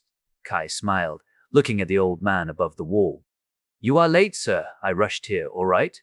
If I didn't have any preparation and proceeded with the normal route, I wouldn't arrive this fast." Nathan shrugged as he looked at the 2,000 soldiers falling to the ground with their parachutes. "Brian, Albert, after rearranging the soldiers, switch with the girls and take care of that water thingy," Nathan shouted. "Understood." Meanwhile, Kai took a step back, creating a distance between him and the protector. Nathan arrived beside him and asked, "How do you feel?" "I still can handle this, and I need to see this battle to a proper conclusion. I shall assist you in fighting him." "All right. Don't push yourself too much. Defeating him sounds nice, but my priority is to save you and my Annie." Nathan nodded. "If you push him to the corner, it might become troublesome." "I understand." Kai nodded while clenching the only sword he had with two hands. "I will be the main." As soon as Nathan said so, he leaped toward Eru while taking out his two weapons. As Eru was about to knock the weapon away, he suddenly raised his claw to block an attack from Nathan, who was still a few meters away from him. Bam! A gunshot sound echoed, followed by the clicking sound of metal. It turned out that Nathan's weapons were a sword and a pistol. He waved his right hand to get a good cut on the wound Kai's inflicted earlier, only to find Eru protecting that area heavily. Nathan observed his movement, halted his step, and raised his left hand, shooting the pistol. Bam! The bullet flew through the gap between the claw and pierced the wound on his body. Eru spat out blood as he was surprised with this. Nathan then glanced at Isabel, telling her how she needed to do it. Whether it was her trust in Kai or the fact that she enjoyed being support, Isabel never shot like Nathan, targeting the already existing wounds. Instead, she had been helping him this whole time. The old man realized this in a single glance of Eru's body, and told her that no matter her partner was, she should always go on the offensive. Nathan had high hope of her firepower, so it was better to teach her this early, or so he thought. Isabel gulped down and took a deep breath. It wasn't like she didn't want to do it. It was just she thought Kai would be angry if she did that. After all, Kai had been fighting this Eru for a long time. Neither Kai and Isabel actually grabbed each other's personality. Isabel thought so while Kai was still waiting for her shots. Yet, this was normal because they were not in the same group. Seeing the approval from Nathan, Isabel changed her target and aimed at more deadly spots. Kai joined the attack and appeared right beside Eru. He swung his sword toward the joint of the claw, forcing Eru to leap to the side. At the same time, the ice started spreading on the ground, moving toward Eru at high speed and freezing his feet. Eru noticed this and sent a strike toward the ice to break it before another two pairs of attacks coming toward him. Shadow slash. 4 slashes ran through the ground and struck at his feet. Due to the fact that he had been injured all over by Kai, these 4 slashes managed to cut his 2 legs, reducing it from the original 10 to 7. When he turned around, he found Michelle with her shadow standing next to each other. And with the ice attack, she could see Sophia from earlier. If these two joined this battle because there were 2 new people keeping his water elemental at bay, the last girl should also come. Yet, there was no such person in his vision. Suddenly, Kai and Nathan leaped back, trying to not break their silence before a huge red magic circle appeared beneath Eru. Eru looked around and found the girl in the sky, activating her magic. Teach, Scarlet Explosion, boom. A huge explosion swallowed Eru completely. Ayaka dared to use this magic because she had checked that there was no soldier nearby. Kai used this chance to rush toward Eru to take advantage of the smoke as his cover. At the same time, Eru thought the same and released his attack once again. It was the omnidirectional Water Blade's attack. Not only it tried to attack Kai, but it also blew away the smoke produced by the explosion. Looking at the Water Blade, Nathan appeared right in front of Kai, creating a wall of water. As if it made the same surface, the Water Blade ran on the water wall and shot out to the sky. Kai used this chance to get closer to Eru and slashed his sword. Nathan didn't let Eru react by shooting his gun a few times, specifically toward his wounded areas. The same applied to Isabel. She released another 2 shots from the wall. Eru frowned, waved his left claw to block 2 bullets while having his other hand to stop Kai. Unfortunately, he didn't realize the detail of Isabel's shots. The moment he blocked it with his left claw, he suddenly heard a cracking sound. Crack, without a doubt, the sound came from the shell of his claw. He knew that Isabel shot twice, but he didn't realize that the bullets would actually hit the same places simultaneously, making a huge crack in his shell. Kai smirked as he struck at that place again and deepened the crack. DM, Eru cursed as he finally struck Kai with his other hand, only to find himself already leaving his attack range.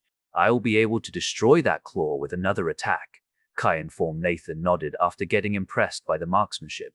Isabel targeted very specific spots where Kai's sword penetrated deeper. Using that place as her advantage, she finally managed to break his defense. Kai utilized that and inflicted a deeper wound. Nathan started creating his strategy in his mind and decided to join the last strive. Judging at this development, Kai leaped again, facing Eru with his sword. They traded a few blows, and Kai specifically targeted his left side because of the claw. Eru gritted his teeth and started dodging and parrying with his right claw instead of his left claw. Nathan, Michelle, and Ayaka also joined, aiming at his left hand. If they could take his left hand at this moment, their victory would be nothing but assured. With that thought in mind, Eru was overwhelmed by all of these attacks and sent another omnidirectional water attack, trying to blow everyone away. Michelle and Ayaka realized this and immediately retreated a few steps before Sophia's ice emerged in front of them, creating a huge ice wall that redirected the water attack to the air like how Nathan handled it previously. They glanced at Sophia and nodded, thanking her for the effort before moving again. On the other hand, Nathan was lucky because this attack couldn't hit him. As for Kai, he simply destroyed the attack with his brute strength. Boom, boom, boom. A series of explosions came from the side. The magical beasts also started getting suppressed by the armies, while Albert and Brian somehow managed to stop the water elemental from rampaging for the time being. Kai pumped his fist, knowing that the situation would soon come to close. Meanwhile, Eru was still searching for a way to overturn the situation, only to find nothing. Getting cornered like this, the reinforcement that seemed to be stronger than an average soldier, and the fact that no one in the main party had yet to die in this battle already made him so concerned. It's time for you to die, Kai roared as he kept attacking with the others. The joy of bringing someone down who almost killed you multiple times was intense, and this was what Kai experienced right now. Eru frowned and looked at his surroundings, realizing that the situation was not in his favor anymore. If he continued this battle, he would die. Hence, Eru took a hard step in his life and decided to retreat by using these magical beasts as his shield. Roar, roar. The magical beasts heard his order and quickly changed their movement, surrounding Eru as a meat shield. This is not good. Kai and Nathan noticed that nothing good came if Eru succeeded in escaping. Hold him back, Nathan ordered as he released another 3 crescent water blades, blasting many magical beasts to open the path for Kai. However, Eri almost reached the water. As soon as he submerged, neither Kai nor Nathan could chase him anymore. Kai looked left and right, wondering whether they had another card to use to prevent Eru from escaping. Haha, I will leave for today. Expect me to get my revenge in the next battle. Eru laughed as if he had already won. It was at this moment a certain woman appeared right above Eru and summoned a magic circle right below his feet. She said, "You can escape as long as you reach the water, right? Isn't the solution simple? I just need to teleport you to the sky. I wonder if a protector would be mincemeat if I teleport them to the sky." The woman was none other than Tasha. She activated her magic circle and smirked evilly. Teleportation, teleportation. Chapter 218, Killing Eru Teleportation. The next thing he realized, Eru found himself in the sky, falling at high speed. Tasha appeared in the sky and glared at Eru as she clapped her hands, creating a huge purple magic circle in the sky. You say that your power is to manipulate water, right? I will just simply create an environment where your water can't reach you. Tasha smiled. Do you think you are capable of bringing me down? Eru roared, feeling insulted. I still have 40% of my magic power, Tasha muttered to herself, and started focusing on her magic. She rather showed it by the action instead of words. Suddenly, 4 magic circles appeared above Eru, as if they were connecting him with the sky. The black thundercloud started to gather around the area, and thunder began reverberating in one's ears. Eru looked at the ominous black cloud along with the scary purple magic circles. Not only that, but he also tasted metal because of this sudden phenomenon. Don't tell me. He realized what was going on and opened his eyes wide. The magic circle produced a huge amount of electrical charges as they slowly gathered around Eru. Just like how electrical charges concentrate around anything that sticks up, such as mountains, people, or single trees, the charge in Eru's body gradually connected with a charge reaching down from the clouds and zapped lightning strike. Of course, this was not a natural phenomenon. Everything was fueled by Tasha's magic power. Hence, Tasha needed to activate her magic first. Another humongous purple circle appeared right below the cloud, shining so brightly that almost blinded one's eyes. I might have borrowed nature a little bit, but the power itself is not comparable to a normal lightning strike, let alone the speed and temperature. However, it is still enough to be one of the deadliest strikes, as it also contains 40% of Kai's magic power. Tasha gritted her teeth, feeling her magic power drained before yelling, "Lightning, God's wrath!" Zap! The white purplish lightning struck down, making its way toward Eru. No way. Eru roared as he summoned all the water in the air to form a shield, protecting him from this ominous lightning. That is still useless. Tasha had no change of expression, watching Eru's last struggle. The lightning finally struck Eru's shield, revealing its true power. The water shield was instantly broken the moment it collided with the lightning. Eru gritted his teeth and blocked the attack with his right claw. Unfortunately, the attack was far stronger than he expected, causing him to lose his right claw. Gah! Even so, he was still as stubborn as ever. He sacrificed his entire right arm just to block this attack and escaped from death. The water elemental rose as high as possible, trying to catch him as they would submerge underwater after this. Is that not enough? Tasha gritted her teeth as she aimed her bow at him. Little girl, your strength is indeed powerful. Judging from the magic power alone, you might be able to match the princess. Except, you are still too inexperienced in using your power. I will kill you with that boy in the future. Eru grinned, preparing for the attack from him. When Tasha was about to shoot him, she suddenly noticed the movement on the ground and stopped for a while. On the ground, Sophia already reached the water and created a blue magic circle, freezing field. Sophia also released the rest of her magic power and froze the surrounding sea along with the giant water elemental, creating the Liberty Tower from ice. Michelle also didn't like how Eru defeated her this whole time and shot out 4 shadow slash. These 4 slashes ran through the sand, continuing to the ice that Sophia made earlier and climbing the giant ice sculpture. It then flew like a rocket, slashing Eru and deepening his wound as one of the slashes managed to hit the wound Kai inflicted. Gah! Eru spat out blood, never expecting that the ants on the ground used this chance to strike him again. They were too persistent. Not only these two, but Kai also ran on the ice, following the trail and climbing the tower before leaping up high. Eru saw this and turned his body around as he pointed his left claw to Kai, trying to summon the water to shoot him down. At this time, 3 people attacked him at the same time. Bam Bam Isabel's bullets arrived first and hit the left claw. Eru screamed out of pain as he noticed the bullet hit the same target, and that place was where Kai said he could shatter it with another attack. The claw instantly became useless because it wouldn't be hard enough to block Kai's attack. Yet, this combination attack didn't stop here. Nathan sent his water blades and cut Eru's left arm.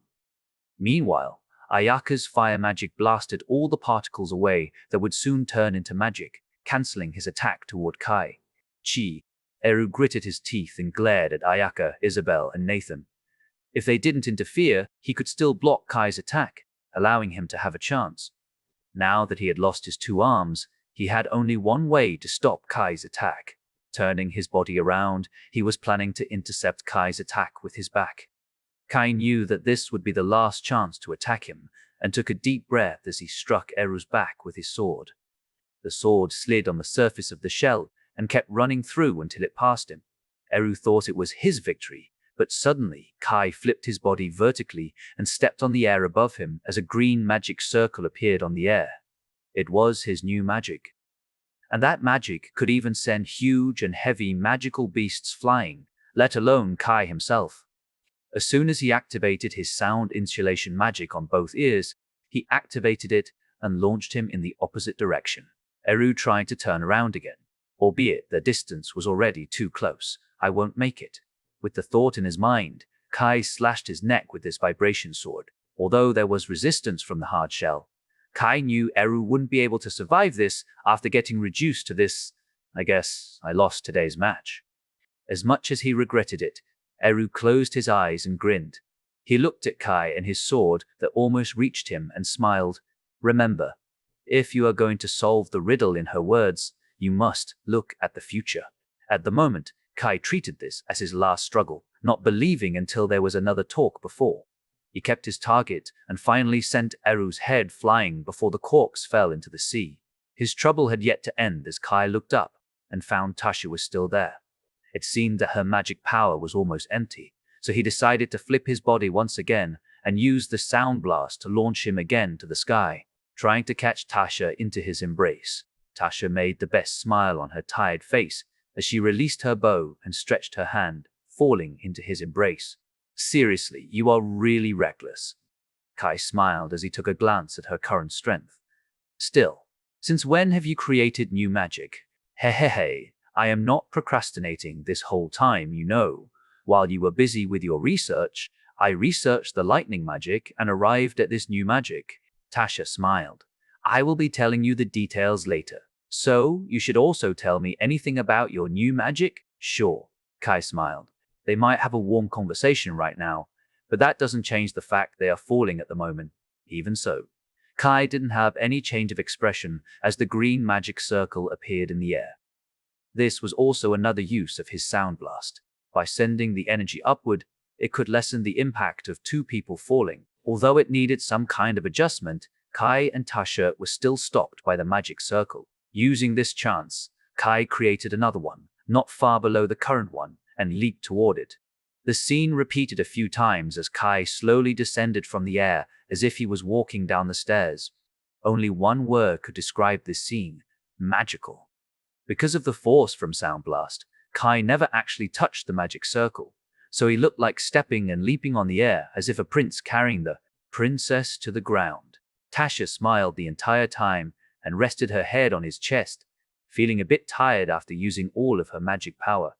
Kai didn't say anything until he landed on the ice wall that separated the beach and the city.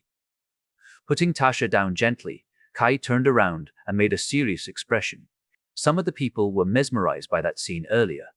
Michelle pouted and looked away. Ayaka chuckled because she knew Tasha deserved that one. Isabel shook her head, wondering if Evan could actually do the same, while Sophia clasped her hand and pictured the scene as if she was the one there. Even Nathan, Brian, and Albert could only scratch their heads, saying one single word in their mind: youth. On the other hand, Some of the soldiers were too occupied with the magical beasts, only knowing that the enemy leader had died in that exchange. Kai swept the entire battlefield. He still remembered what Eru said as it kept repeating in his mind, but he had the priority here, especially as the general of this army. He raised his hand and shouted, "Flatten them!" Ooh! Chapter 219, Hospital, after the death of Eru. The magical beast's rank started crumbling by the combined efforts of the original army and the reinforcement. Nathan offered to take over, but Kai decided to stay on the battlefield until they finished the war. Even though he didn't do anything other than standing on top of the wall, he still raised the army's morale. On the other hand, people like Tasha and Sophia, who had spent all their magic power, decided to climb the wall and rest. After another hour of the gruesome battle, the last monster was finally killed. Nathan came again to him, asking for his opinion. "By the way, what do you want with the soldiers? Most soldiers that originate from this place are too tired to do anything. And where is the general of this place? I need to have a great talk with him. How dare he skip a war like this? If you want to talk to him, you need to kill yourself first." Kai sighed, realizing the real source of this kind of situation was the third party that wreaked havoc on the military base. Where is his corpse? Nathan instantly turned around, searching for Abek's body. He thought he had wronged him, albeit all the sympathy turned into mockery after he heard what Kai said next. There was a third party lurking inside the base, taking Evan and killing General Abek. Kai paused for a moment, noticing something was wrong. Now that I think about it, where is Evan right now? No one actually accompanied him. Tasha, beside him, suddenly froze and looked away, realizing their mistake. He is with Professor Rhea in the hospital. Teacher is here. Kai dropped his jaw, dumbfounded. Why has no one told me about it? If I knew Teacher came to this place, I would ask her help, and our situation might not become like this. Tasha couldn't say anything as she stared at Sophia and Isabel, asking for help. Unfortunately, both looked away as they didn't want to get involved with it, especially Isabel. After watching you get hurt by that beast made us forget. Besides, Professor Rhea also told us not to say anything to you. Tasha decided to blurt it all out. It's obvious she didn't know our condition. If she knew about this, she would even come without hesitation. Kai scratched his head and let out a long sigh. Whatever, we are safe anyway. The lecture can come later. Tasha nodded furiously. Kai often lectured her like this in the past, when she first tried to fend off the enemies by herself. It was a scary experience, considering Kai got influenced by Rhea Ross's style a bit. Since he wanted to lecture her about this, there was no way she would go down alone. As she thought that, Michelle and Ayaka had a chill down to their spines as they immediately looked left and right, wondering what just happened. Kai looked at the battlefield and sighed. A few hundred soldiers had lost their lives, and the remaining ones were still injured. Not having Evan in this situation made it more complicated.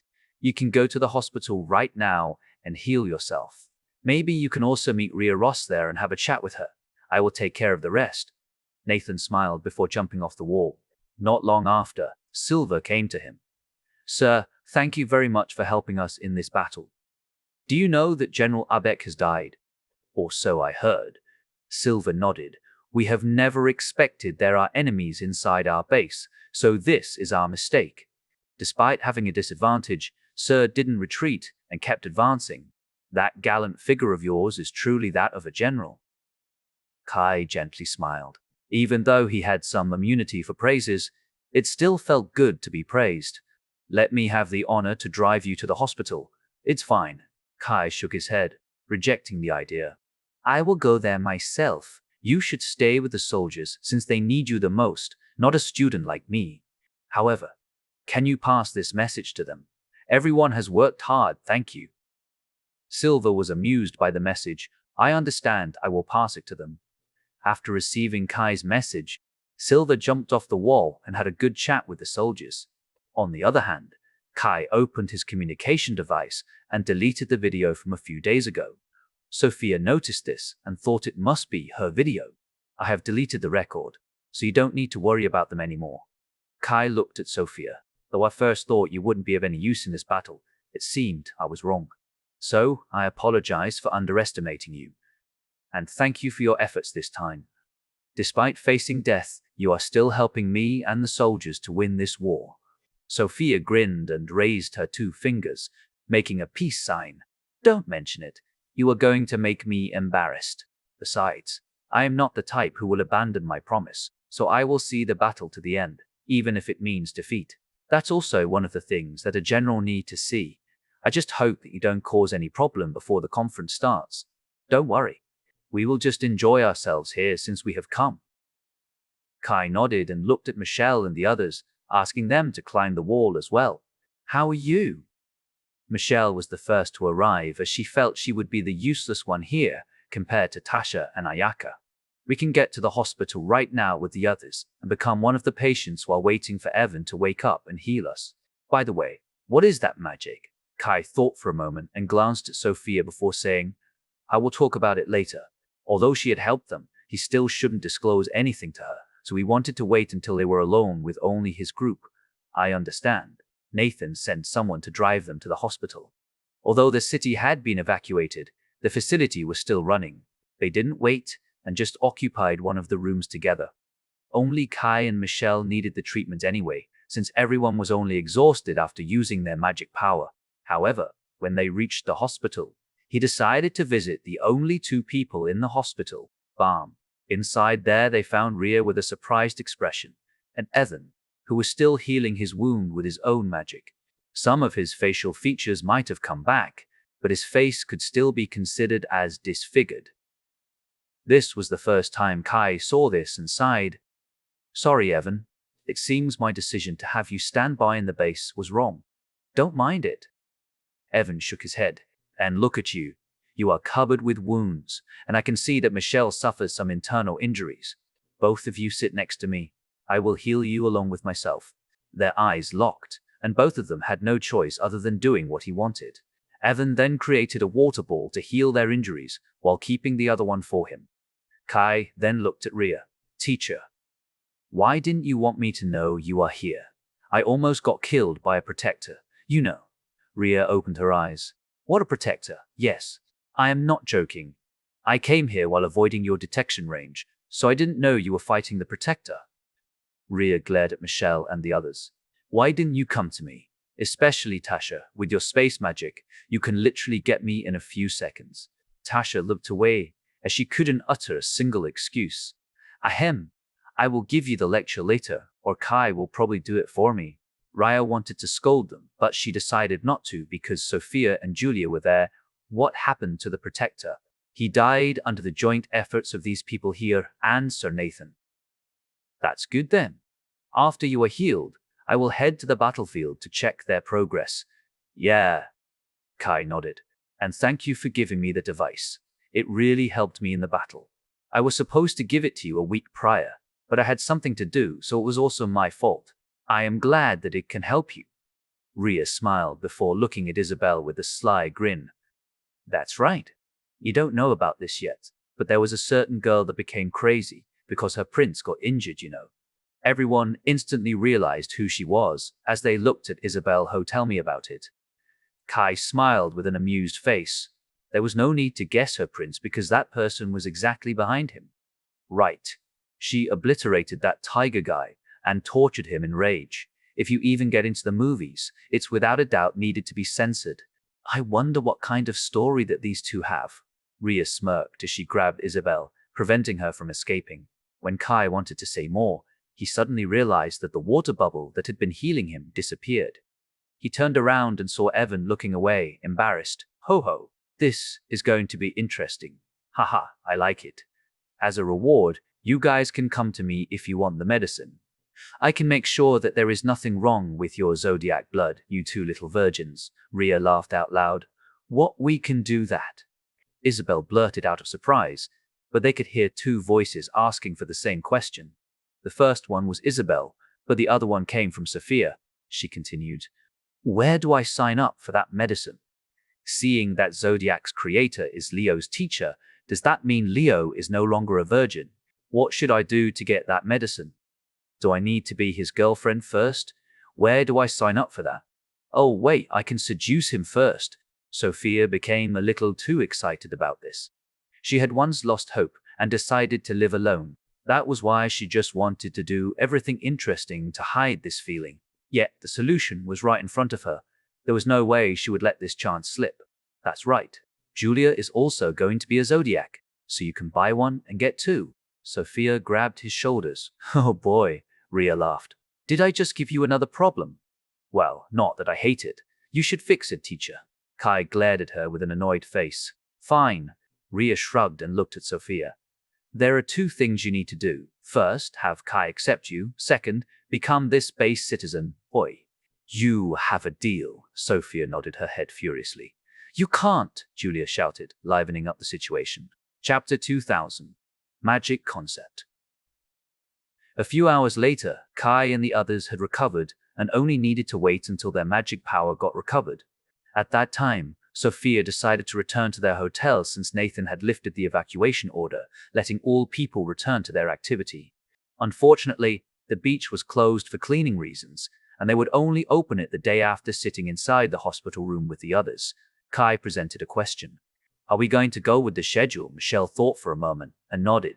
There is nothing much to do in this place, especially since we have explored the city. I think it's better to buy some souvenirs for your family before we enjoy the beach on the last day. But it might be a bit stuffed tomorrow, considering most people will probably do the same. It's just one day. Tasha shrugged and stretched her hand lazily. The Eagle group also had no problem with the suggestion, as they thought it was nice to buy some souvenirs for their families. It's decided then. Kai nodded with a smile. That's right, I've meant to ask this. What is that magic from earlier? Tasha asked. Kai thought for a moment. We will take our leave now. Isabel suddenly decided to return because Kai was going to explain something important. Although Kai didn't mind them hearing about rewarding them for their efforts, he didn't stop them either. The Eagle group followed Isabel and left the room. Kai sighed and explained. It's simply magic that I created after combining three magic: sound insulation magic, supersonic assassin, and oscillation shield. Kai started explaining how the thing worked. As expected, the Eagle group was silent, hearing his explanation. They realized that Kai could do this because his ears allowed him to understand the sound better. Unfortunately, Kai couldn't explain it scientifically and relied on normal science. That is good magic. I can see a few variations already. I think this will be your main magic in the future. Michelle thought for a moment. Yeah. First of all, I can increase one's speed and direct some maneuver as I wish, and this is not limited to a human. It can be used to an object, like a bullet or even a normal rock. By boosting them with this magic as I throw them, I can launch them to something close to a bullet. How about asking Isabel to train your shooting ability? Ayaka suggested. She is the #1 shooter in the academy, right? No, it's me, Tasha pouted. If you want to train, I can teach you everything about the shooting. An arrow isn't really different from a bullet. And the fighting style that you have in mind is closer to me, right? Yeah. At the very least, I wouldn't fight like Sir Nathan, Kai confirmed together with a nod. They remembered that Nathan's weapons were a sword and a gun. Ayaka then sighed. I am sorry for misunderstanding it then. It's fine. I will just talk about my magic, rather than this depressing topic. Kai tried to change the topic. Tasha supported his argument. That's right. How about explaining how magic works? Maybe we can help you or something. I can only use this because I have enough magic power after getting that device. Kai thought for a moment. As you already know, my magic power is sealed inside Tasha's body. This thing isn't really explained in school, so I think it's good additional knowledge. First of all, let's say that we have a bucket and a cup. These two can represent my and Tasha's magic vessel, or so what teacher told me. There is also another thing. Just say it's a big bathtub filled with water magic. If you get the water with a bucket and a cup, which one do you think will be able to get more? It's the bucket, right? This will be my condition when I have my whole magic power. When my magic power is sealed inside Tasha, it doesn't mean she will gain this bucket. She only gets the water alone. In other words, the bathtub might be filled with water, but she can only draw it with the cup. That's why you needed to use a few magic circles to complete your lightning magic, right? Kai smiled, looking at Tasha as if he knew everything. Tasha nodded. That's right. I don't know about this theory though. I only know that I can't create everything in a single magic circle, so I choose to make it with 5. I think my teleportation also has the same condition. Yeah, I've explained that to you, but not at this point. Well, this is teacher's research anyway. Kai nodded. I will continue my case then. First of all, I don't have much magic power. You can imagine that I have this bathtub, but the water only filled 10% of it. Then I try to draw the water with that bucket. Do you think I can get a bucket of water? No, that's my current condition. I can only draw maybe 30% of the bucket. This won't be enough to fuel up to 3 magic simultaneously, so I can't use my sound blast this whole time despite having the concept to use it. It is different now that I have 20%. You can say that I can fill a maximum of 80% of the bucket if I work hard to force the water inside. You remember that I have once said 30% of my original magic power is enough, right? This is the reason. Kai nodded, pausing for a moment. I can do whatever I want with this 30% of magic power, so I will wait until teacher can make me one. If you beg her, you might get it faster, you know, Michelle teased him. Kai smiled, shaking his head helplessly. I don't want to burden her more than necessary. As much as I hate to say it, I have owed that person too much, I see. Is this also the concept of making that device of yours? Michelle asked. Most likely teacher doesn't really talk much about this, and I think I shouldn't ask as well. In any case, I feel that this concept will benefit us. I am grateful for that. I will ask Professor Ria whether I can use this concept next time for myself, of course, Michelle said. Ayaka nodded in agreement. On the other hand, Evan stayed silent, wondering whether he could use it or not. Unfortunately, he didn't really have an attack ability, so he decided to focus on his hand-to-hand combat rather than his magic. It's only for self-defense to prevent this type of accident from happening again. Kai smiled gently. It's fine to use it, I guess. I will also confirm it with teacher and let you guys know later. Since we have finished discussing this, I think it's time for us to go back. What will you do, Evan? Michelle asked, glancing at Evan. I think I will help the soldiers since I don't contribute much on the battlefield. Evan nodded, planning to go to the military base. I will have someone to accompany you to. Before Kai finished, Evan rejected the idea. Don't worry. I will call Eagle Group later for this captain, and the others have truly fought a tough battle, so I think you should rest first. Michelle grinned as she teased. This is what he wanted to say. I want my girlfriend to escort me, so you normies need to go back right now. I see. Seeing this, Kai decided to play along and immediately brought the others with a sad expression. Wait, what number? Evan tried to correct them, but these 3 words were the only ones he could utter before Kai and the others left the room. When they returned to the hotel, Kai took a bath first, since the girls went right after. Ah, that nice. Yeah, it must be because of our fatigue. That war was hard fought and the most challenging. The 3 girls chuckled as they walked toward their bedroom, only to find Kai already falling asleep. They looked at each other and smiled, knowing that the one who had the most burden was Kai. Let's go outside first to enjoy the night breeze. I also want to talk to you too. Suddenly, Tasha invited them with a grim expression. There was no need to say it.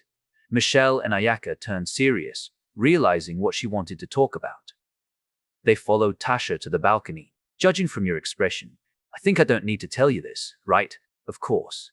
Despite everything that happened, I was the most useless one in our group.